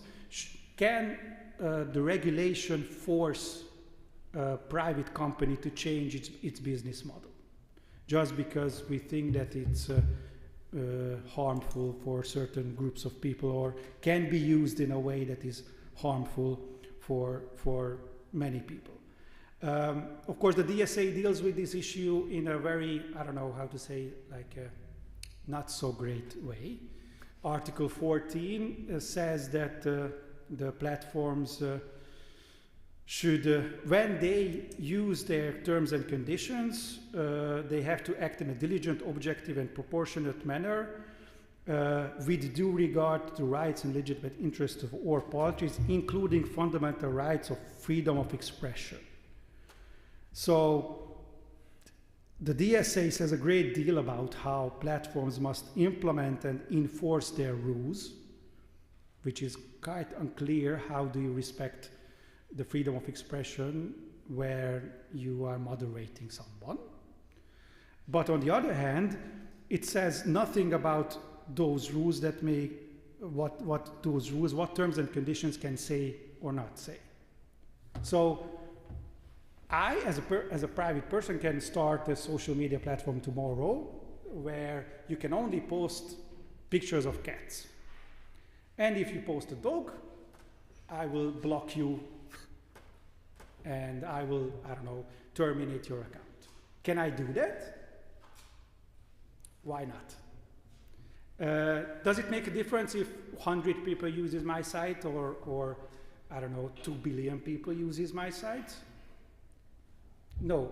My site, my website is a cat website, and if you post a dog, then I can delete you forever. And according to the DSA, I have to do this deletion in respect to freedom of expression. Okay, but the DSA does not say that I have to make my terms and conditions in accordance with the Charter of Fundamental Rights. And why should it say? Because I can decide what is allowed on my platform and what is not.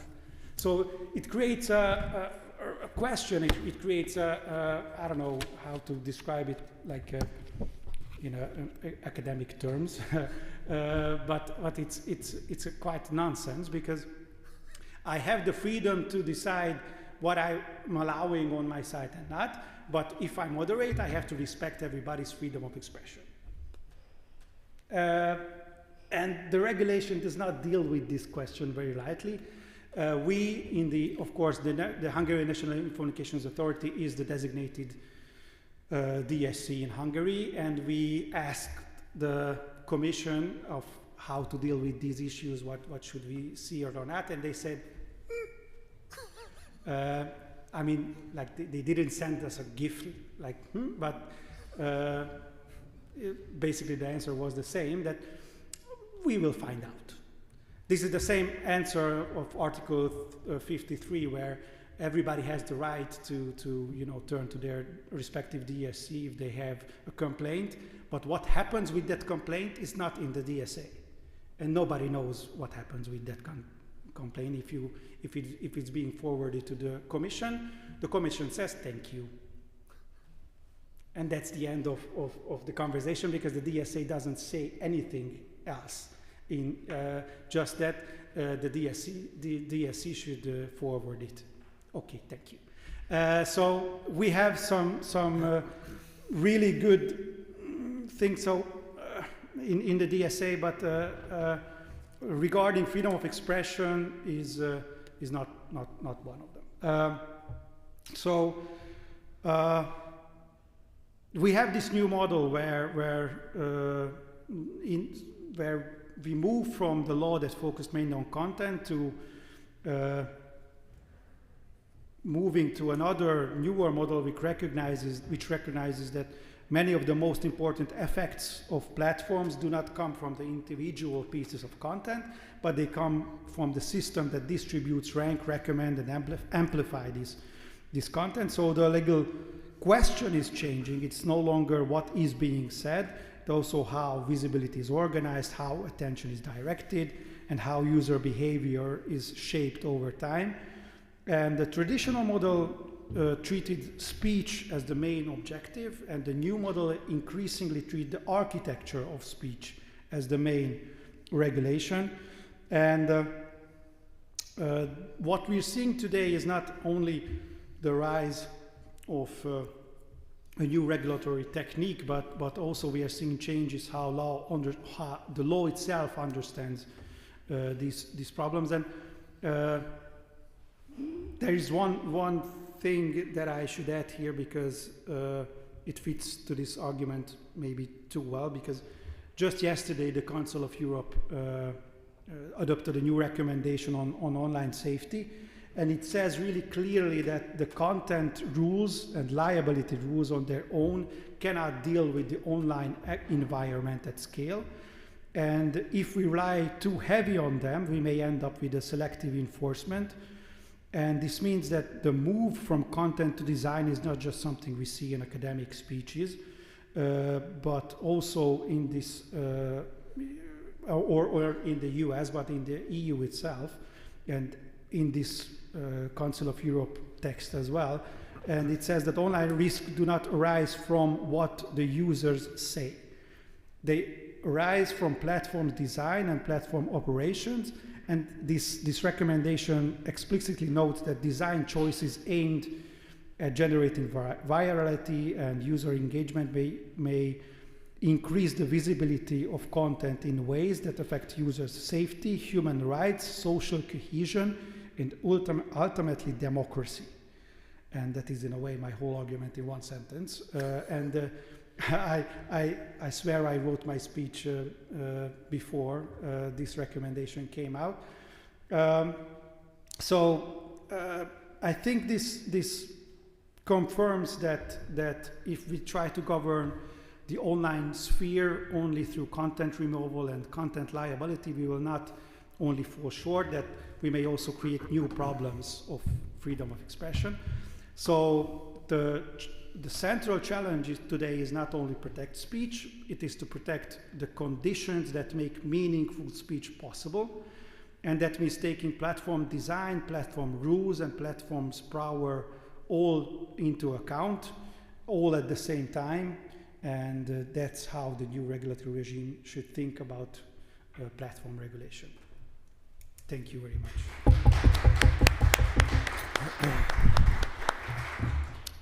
Thank you. I think this is a super illustration about the problems we face in Europe, because in competition law, when there is, for example, excessive pricing, the competition authority goes, looks at it and says, well, I think it's excessive.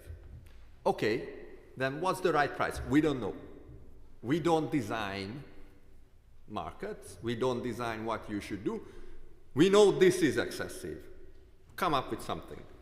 In the Dutch Apple case, I think that's also a good illustration about arguing about the commission levels. What should be the level of the commission Apple is asking from the app developers.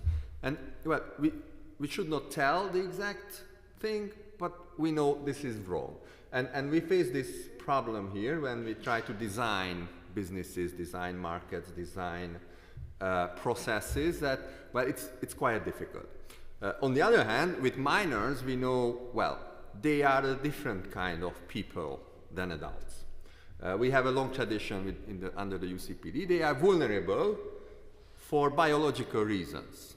I tend to tell my students that young people and old people, they fall into traps much easier than regular adults for biological reasons. All of us think we will never fall for a misleading claim and we will be old. But many of us will do, by the way. because that's how biology works in our brains. And with minors, so we know they are different, we have to protect them from certain influences which adults can handle. And our next expert will talk about basically such issues. Minors, addictive design, we have all raised these issues already, and I was already provoking you in the previous panel, so the floor is yours, Kasper. Thank you very much. Thank you very much. I also have some slides, but they're not absolutely mandatory, so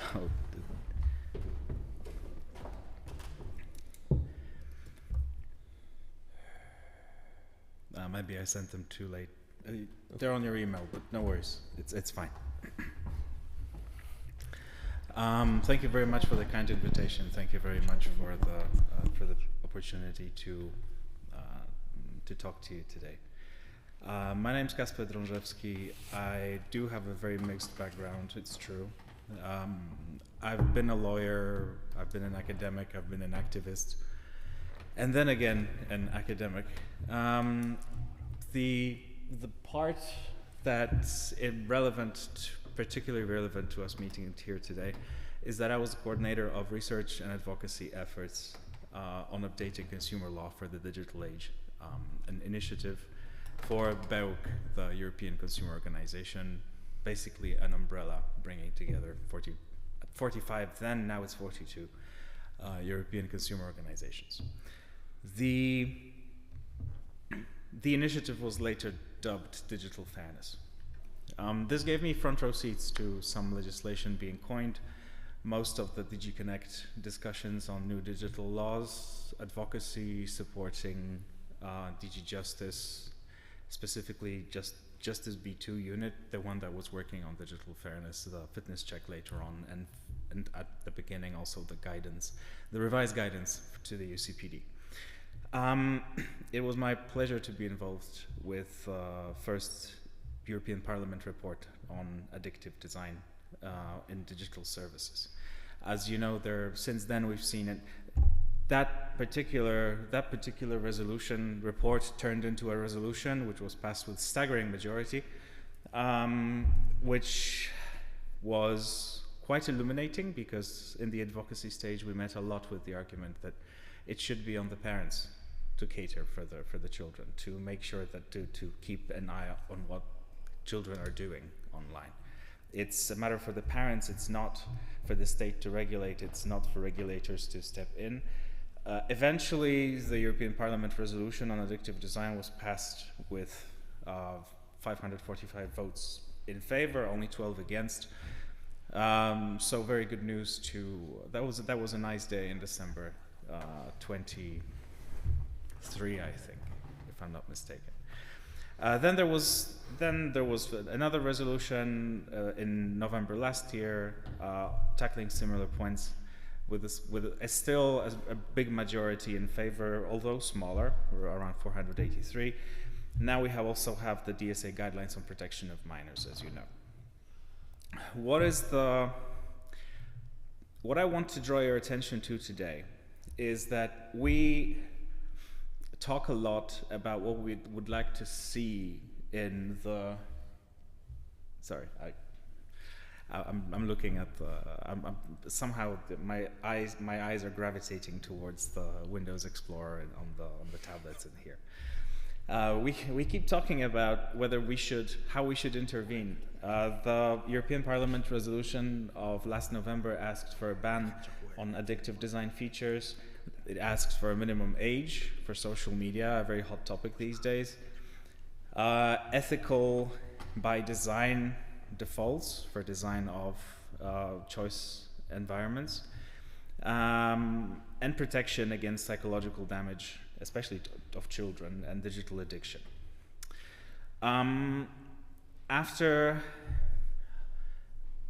Needless to say, I was lively interested in the topic of protection of minors, and then last year in November I realized I didn't really know much about it, and that was when the Washington Post and Der Spiegel launched a story on the White Tiger investigation, which finally, after many years and a failed investigation in the US and a successful investigation in Germany, came to a close with an arrest and a trial that started in January this year.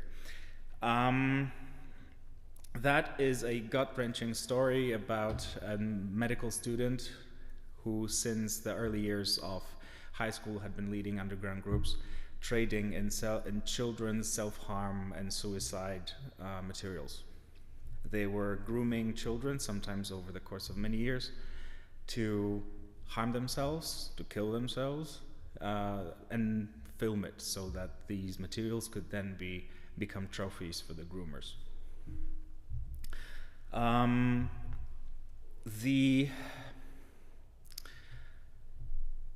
The White Tiger case showed there are many takeaways from the case, but one that is particularly relevant to us today is that most of these exchanges between the children, the groomers and the groomed, sometimes the groomed would become the next generation of groomers because they had to buy themselves out of the system by grooming someone else. Most of that happened on Instagram, with absolutely zero reaction from the platform, even though the records of conversations are painfully obvious. The kids never spoke in code, that they didn't hide their intentions. They were just setting up suicide dates as they would be setting up going out for ice cream. The platform was completely oblivious to it, and looking at how many years it had taken from the original case that triggered the unsuccessful investigation in the US, that was in 22.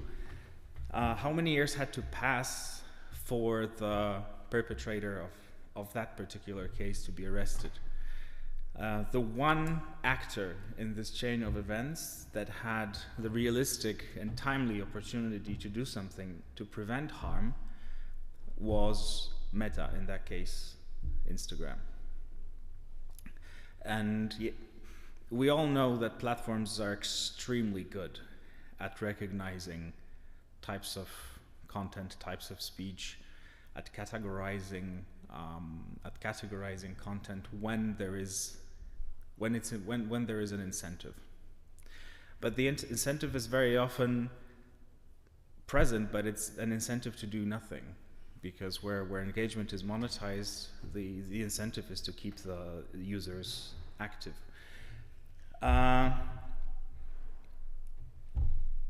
Another point that makes efficient intervention even more difficult is that things are constantly accelerating. When I joined BEUC in 2020, there was Shoshana Zuboff was the talk of the town. Everybody was talking about surveillance capitalism. It was the beginning of the conversations about new types or unknown types of vulnerability. Google was advertising its capacity to reach people in those micro moments when they feel a certain emotion, and Google knows when they feel that emotion, so they can be reached with an advertisement. Already then, it seemed like there is certainly not a world where consumers can be making informed decisions. If it's already been a few years, but I keep coming back to the Ober-Hirsch study called The Biggest Lie of the Internet. The biggest lie being obviously the phrase I have read and accepted. I have read and understood the terms and conditions and the privacy policy. Already then it was too difficult. Now it's borderline impossible. We have children, little children, speaking to LLM models as they would be talking to their peers. There's very little control, a very big black box that we just don't know well enough to be able to intervene. So the window of for intervention shrinks with every product cycle. That's the bottom line. Again, making case-by-case enforcement more and more difficult. And I promised I would keep this under 20 minutes. So, and here I would absolutely love to have the screen, because I have a very beautiful slide from showing a, may I? Yeah, thank you so much. Please bear with me. Many of you know this much better than I do, but there is, for those of you who have not been able to, who have not seen it yet, there is very interesting information can be found on the DSA transparency page, which brings together information about takedown requests and statements of reasons. Hands up if you know about it, please. 1. Excellent. Then it's relevant that I mention it to you today. And I shall, all right, saved, pen drive loaded, and ready to go. Thank you.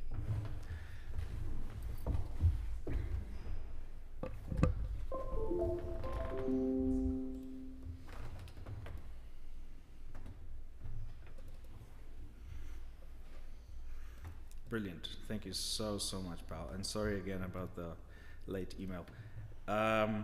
If I could ask you to go to slide 10, actually.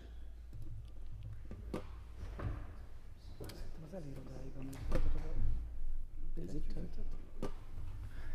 10? Can I control the slides from, no, oh, thank you very much. Right, so this is what you're going to see. These are the statements of reasons produced by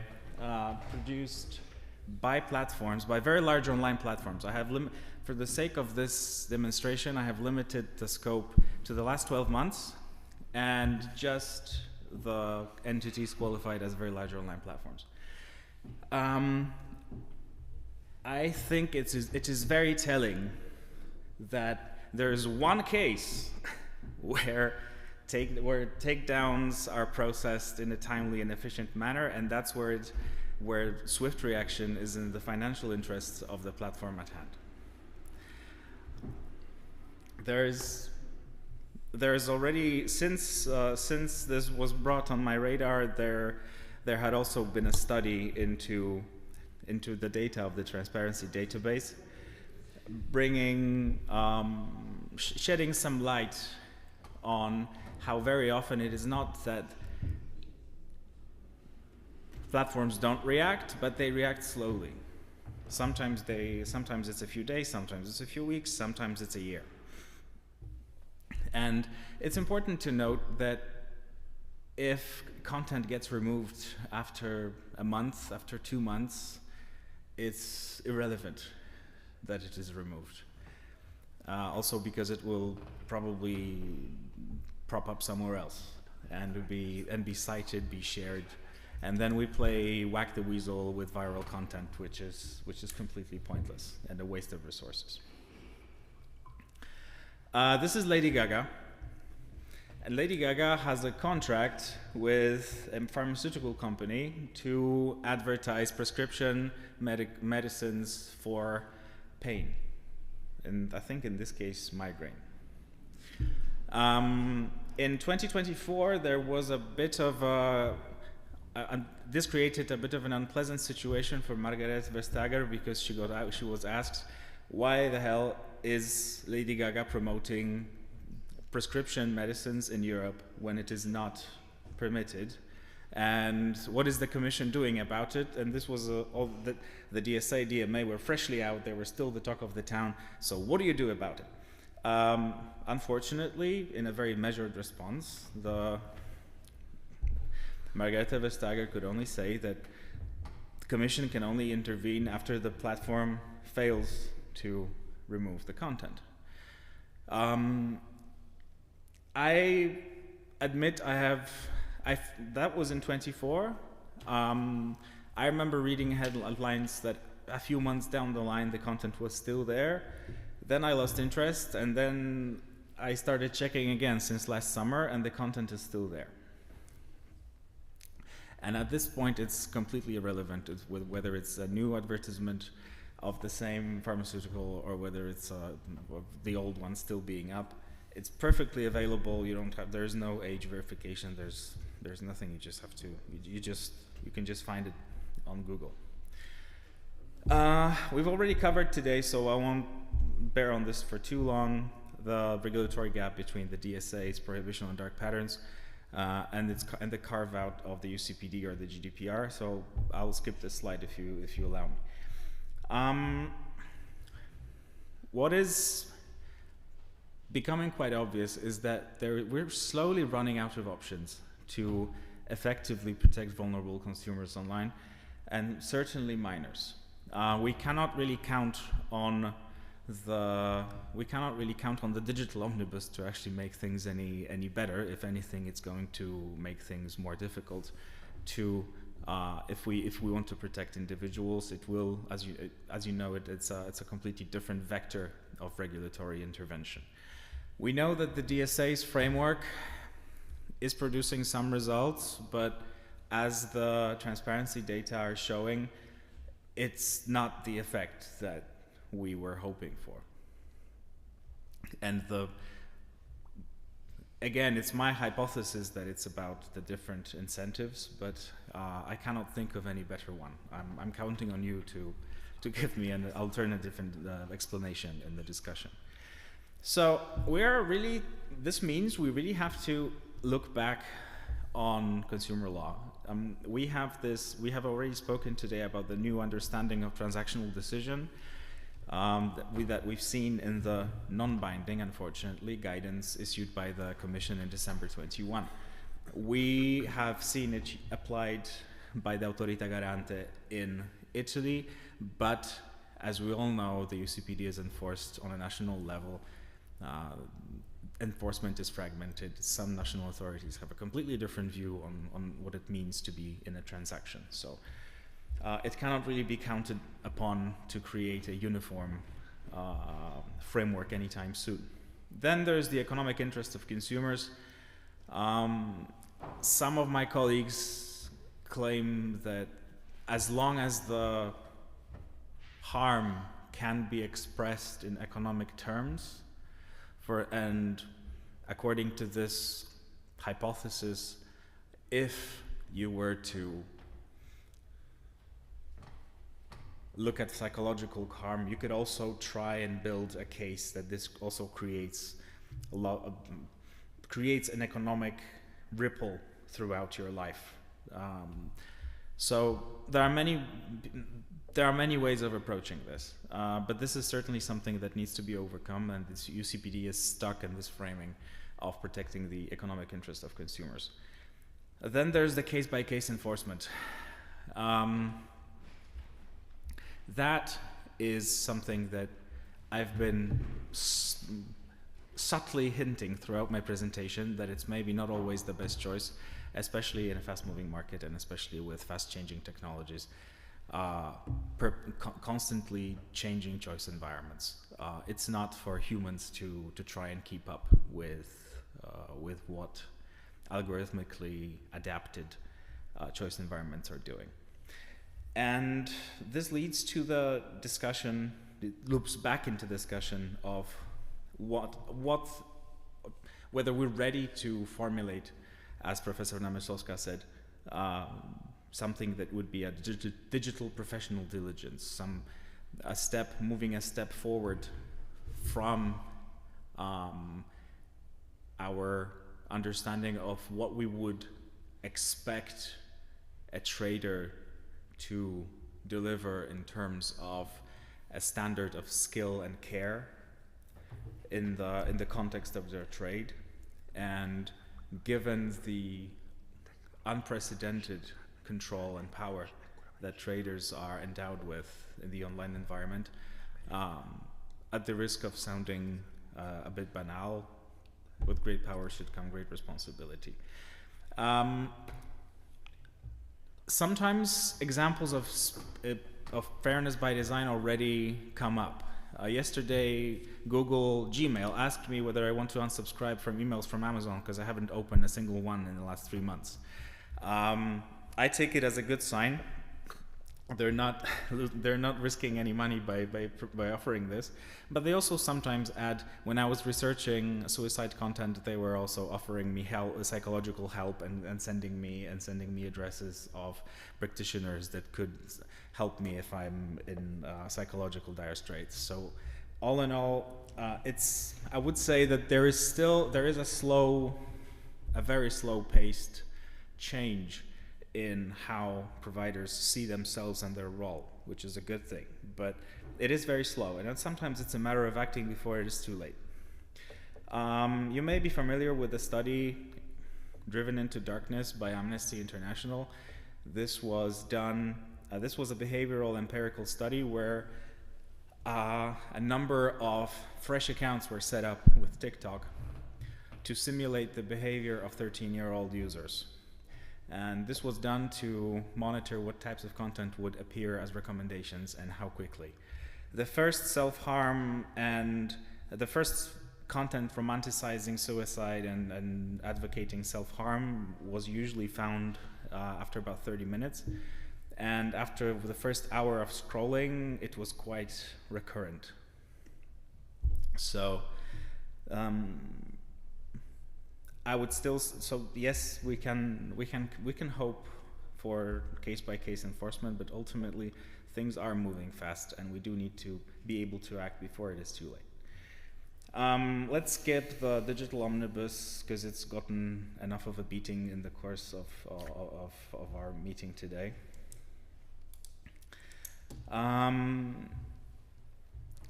And I really want to hear your voices, and I'm really looking forward to a discussion. We have tried and failed on data protection by design and by default. There are many examples to prove it. But that was a new regulation in a reasonably young area with no background, with no history of principle-based regulation. In consumer law, it's the opposite.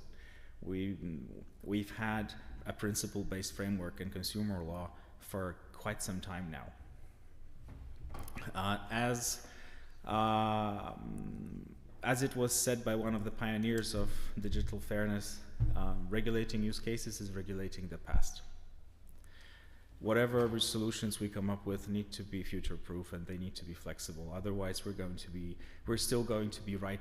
To give a relatively recent metaphor, we're still going to be writing adapting product safety provisions for AI when somebody's going to come up with a new ChatGPT. As you know, that was the story for a quick rewriting of the AI Act when LLMs came about, and suddenly it ended up being obsolete right at the trilogue stage. So this is my bottom line. We do need an updated consumer law applied in tandem with targeted legislation as a solution that holds the best promise. I'm really looking forward to the discussion. I hope we still have time. And please reach out also outside the scope of this event if you'd like to talk further. Thank you.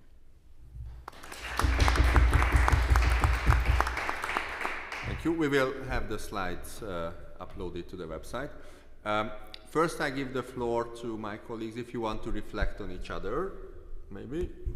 Yes. Can I have the keyboard? Keyboard, yes, thank you. I just want to have one quick live demonstration about this DSA transparency database, because I think it's a clear example of how regulation is failing. Because if we look it up and if we look at the DSA, it says that yes, we should have this statements of reasons database so we can see why every content is being removed or on what grounds. If we just search, I don't know, like look at Instagram, for example. And this is clearly not, it's live, and we do not rehearse this. You can choose any type of report. You see, there should be data about what were the facts and circumstances relied on the taking decision, what was the decision ground, refers to the contractual ground, and explanation of why the content is being removed. And reasons this account was determined to violate the terms of use, content incompatible with the terms and conditions, violation of how not to use Instagram, and this was made, decision account terminated because it violated decision ground incompatible content. Okay, next. You can clearly see the same, but you can choose another one, scams or fraud. On the main page, you can also, there's also percentages of types of reasons, and the other violation is 49% of all statements of reasons. So this content incompatible with terms and conditions, it's the reference and the explanation is the same. And you can see TikTok, you can see in other Meta products. So this is, I think, what we can call a nothing burger or malicious compliance. That, okay, they clearly say, okay, we are working together, we are using the API, we upload all of our decisions, but this is unuseful. We cannot do anything with these types of statements of reasons. So I think if we move forward with some type of legislation, we have to cut these corners or close these gaps that, yes, they are complying with the DSA, but we are not using this to any advantage. Thank you. I was just showing them because nobody raised their hands knowing about this, so I was trying to show.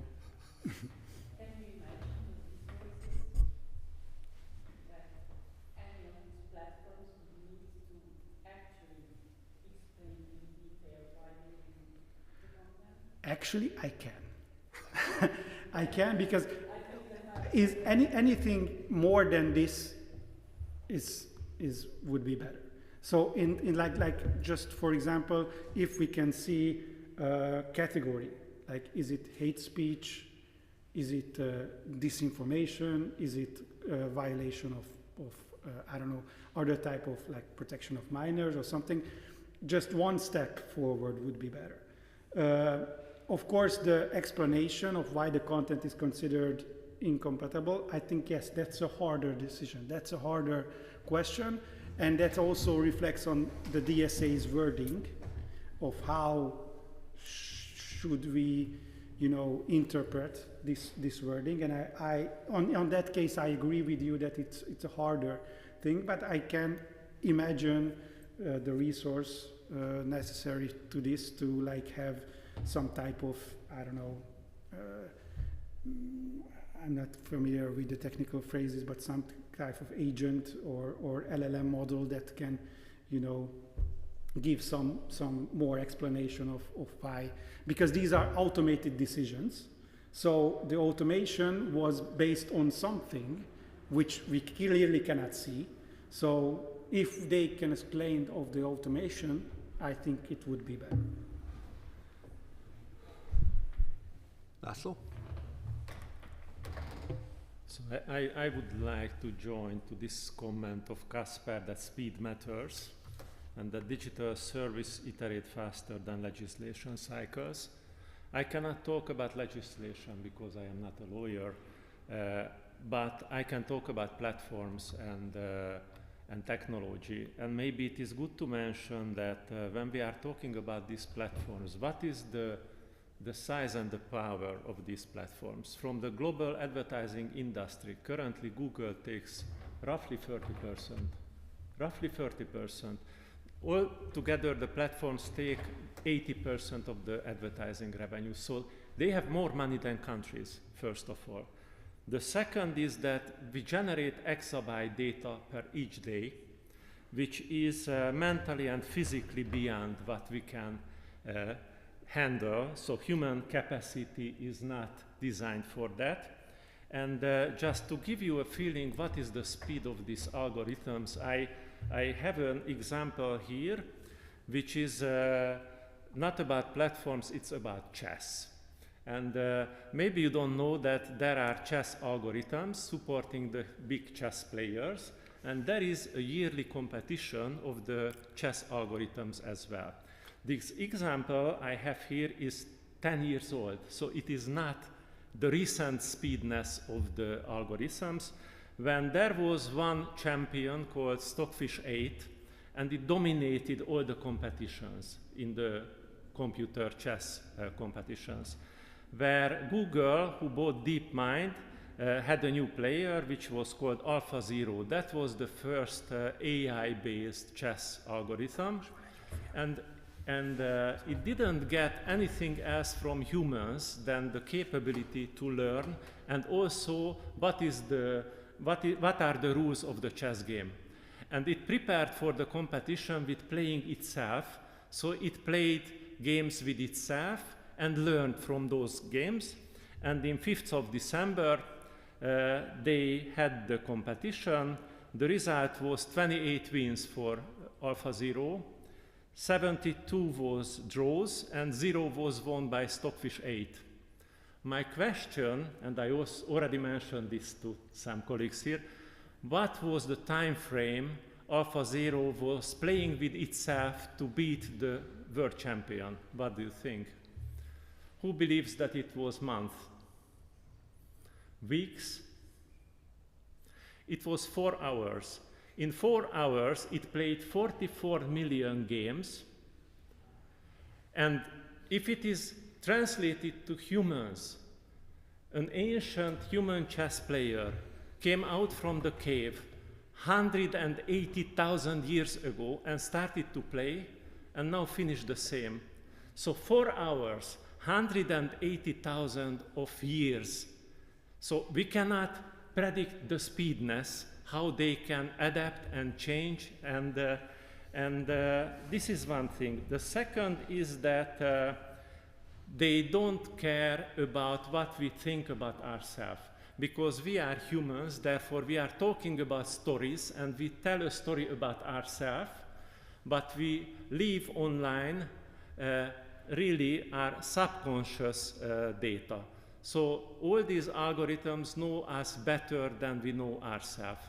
So we are faced with that. So when we are talking about how we can make a good legislation that is fighting with that artificial mind, I don't think that just humans are capable of doing that. The solution is if we have technology that we can use, and that technology has to be daily support the law enforcement to control those platforms. And maybe just one last data. I don't know if you know Edelman Trust Barometer, which measures consumer trust globally, very useful, and it's online available, free. Currently, about 70% of the people don't trust those with different opinions. We started to turn inside ourselves. We don't trust media, it's below 50%. We don't trust journalists, it is below 48%. Basically, 65% of people fear that foreign actors are manipulating information. So we started to trust only our neighbors, our friends, and most importantly, those who we believe they are our friends, like, for example, influencers. So this is what I can comment to the speedness, that when you are talking about a platform, don't start to think with the speedness of the human capacity. It is something very, very different. Thank you. I think this confirms the TripAdvisor decision of the Italian authority, because we have this authority bias. So there are people we tend to believe. like doctors, neighbors, friends, influencers at the end of the day. How I understood our panel is that basically it's super difficult to regulate these issues. And that's also my first question, which you got beforehand, that since our decisions are mainly made by our subconscious, we have there is this, probably most of you know the cognitive bias codex. There is a very good infographic about all our biases and fallacies, not all, but many. If you type it, Cognitive Bias Codex, it's a very illustrative stuff. There is also a wiki page, and you can pinpoint any of it, and then you get a short explanation. So, is it really possible to keep up with the methods of influencing consumers? If not, that would support my point that we need more education. So we need to make the consumers prepared for all types in general, all types of misleading behavior in general, and not prohibit certain behaviors. So what's your point on, can we keep up with the businesses or with consumers deflecting from one platform to another one? I can talk about the consciousness of people or consumers. Last time I measured it from TGI. This is an industrial database. The biggest consciousness we have for the global environment, basically the global warming, but because it gets the biggest media support. But it is around 14%, the consciousness about that in the Hungarian population. If we talk about the health consciousness, this is below 7%. If I divide it into the mental health and physical health consciousness, the mental health is the lowest, 6.8%. So how can we expect from people to care about their mental consciousness that is damaged by the platforms, because when they have no idea about that, they don't even know that it exists. And in Hungary, when we are talking about mental health, it is a stigma. Maybe not in Budapest and not in our environment, but overall, keep in mind that it is 8.6% of the Hungarians who has mental health consciousness. I think, to answer your question, I think no, but we should never give up, I think. I think in the media sector, in media law, everybody says that media literacy is the answer. I think everywhere you go, everywhere you listen to a presentation, the answer will always be media literacy. Like it's not the holy grail that solves everybody's problem. And in theory, yes, it does. If everybody were really conscious, everybody would really critical, everybody would know every danger there is to know in the online environment, then yeah, but I think it's also an unreachable mirage that we can have a conscious consumer that knows everything. And I think it's kind of we are the Don Quixotes of law, but I think we should try, and I think it's not one or the other, it's both. I think the law is always catching up with the technology, but if it gives up, it will never be in closer reach.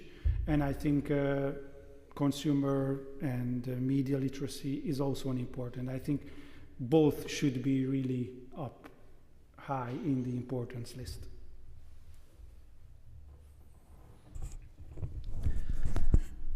Somehow I'm reminded of a situation from a year ago when, after all these years on working on consumer law and specifically unfair commercial practices, I still bought the wrong seat with a certain airline because I was so busy trying to avoid buying insurance or renting a car that I ended up buying something completely different than I wanted. I agree in general, but I would add to that dispositional vulnerability and situational vulnerability. The consumer of today is fabulously overloaded with information, with stimuli. And also it's unprecedented in human history that we have so many business models around us that are creating these stimuli because they can monetize them.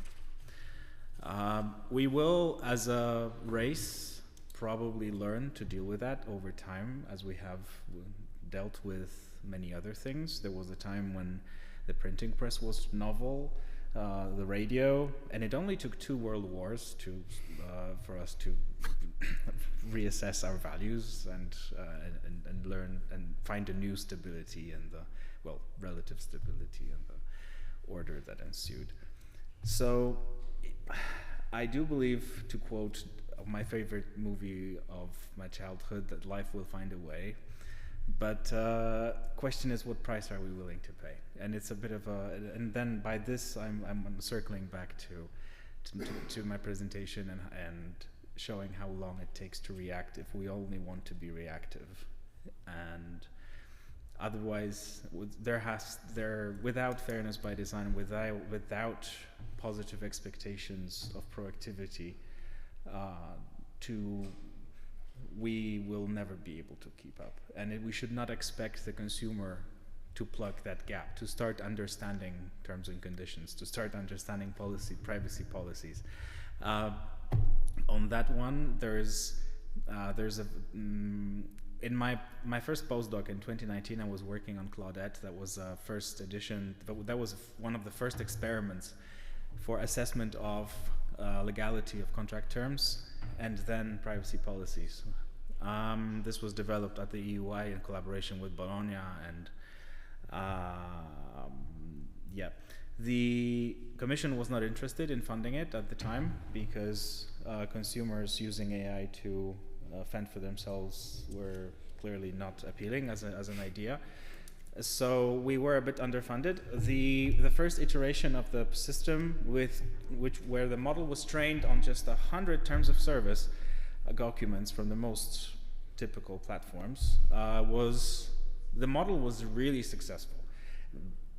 It reached an accuracy of 84%, I think, in identifying potentially unfair contract clauses. Again, training sample was ridiculously low compared to what LLMs are trained on these days. And then we tried to repeat that exercise on privacy policies. And then there was a team of lawyers. Most already had PhDs. Some were still writing their PhD in law, who sat down and started annotating a corpus of privacy policies. Do I need to tell you what happened? No way. The whole exercise went months over the predicted timeline because the lawyers could not agree on what the terms were actually saying, on what is actually happening with the data. There was absolutely no clarity.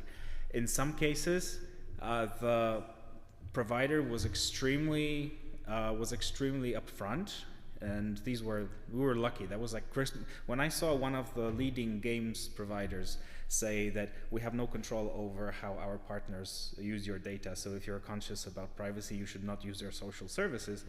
That was Christmas come early, but that was one case out of 100.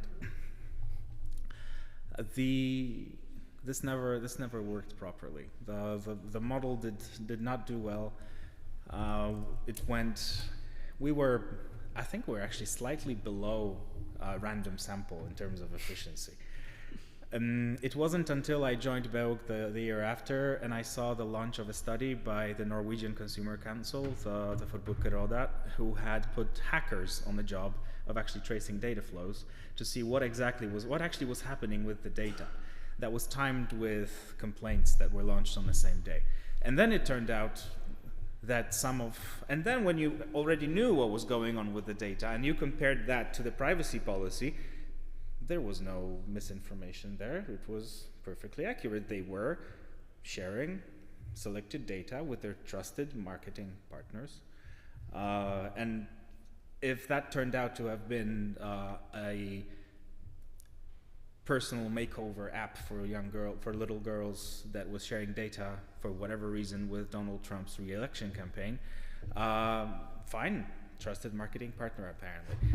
So my bottom line is, we cannot expect the consumer to decipher everything, to follow everything. We agree to mountainous amounts of text every day without reading it. We cannot expect people to plug that gap. It's beyond human capacity. And as I said, the data, the signs are already there that we are overloading ourselves with information as things are. And signs of that can be found in many studies on public health. This is not a viable policy avenue to put this on the consumer. Okay, our time is running almost out, so I pose one question and very short answers. There is now this new trend to prohibit minors to access social media. I think it started with Australia in effect, so they were the first to actually implement. But now many follow, but what we see in the UK is that people started to use VPNs. So now there is a new trend to maybe regulate VPN access too. What's your take on minors accessing social media only with age verification, or not accessing after age verification? We can start from there. Well, I already spoke a lot, but I'm happy to answer this if... Just short answers and some reasons. I think age verification can be important, but it is not a solution, because the issue is the design, which affects each of us. Therefore, I would rather focusing on the design than just purely a minor group. Yeah. I agree. This is not something we should dismiss as a policy avenue. It's better to have age verification than not, especially if it's implemented well, and if we're using technological capacities like those of the European ID 2.0 to verify age without disclosing first name, last name, etc., then definitely yes. But we should not hope for this to fix everything. We used to say that children are a bit of a magnifying glass. They show problems. They show us problems which exist for everyone. But with them, because they suffer more quickly, they are more harmed more easily. They believe more easily. They are more easily deceived. We see those problems amplified in their case. So, age verification should never become a fig leaf for an otherwise unacceptable design of a service. I also agree. Just to add one more thing, I think in our experience at the authority, because we deal with a lot of protection of minor issues in traditional media and in online as well, the problem are the parents. Sorry to say, because we can reach children in school, we can reach teachers, but we cannot reach parents. And if the parents don't give a damn about things, because they use TikTok also 8 hours a day, then they will not care for any age verification or something. If their child asks, then they can click, or they will provide the necessary information or bank account number, or I don't know, to use, because they simply do not see the risks that these things cause. So I agree with all of you that the problem is design itself, not itself, but we have to deal with design also and the working models, because they affect the parents as well. And if they don't see it as a problem, then they will not deal with that, because we have like tools for protection of minors in each and every phone, which is like takes 5 minutes to set it up, but they don't do it. And I think there has to be a second layer of protection, which can be age verification, but it will not solve all of our problems and say, okay, we are done.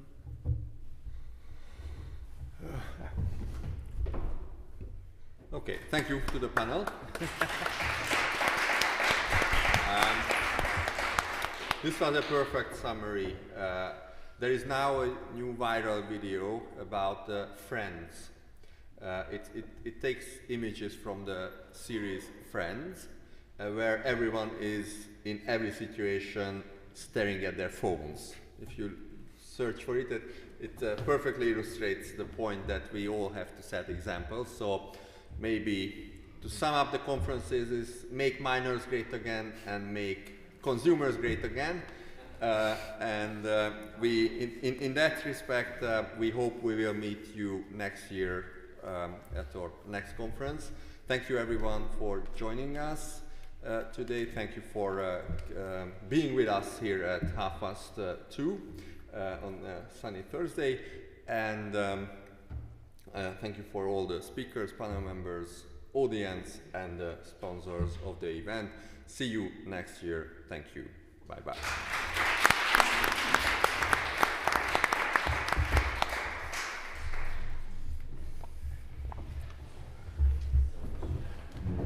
Thank you very much. Thank you. Az jó az a Friends-es videó. Is that even considered?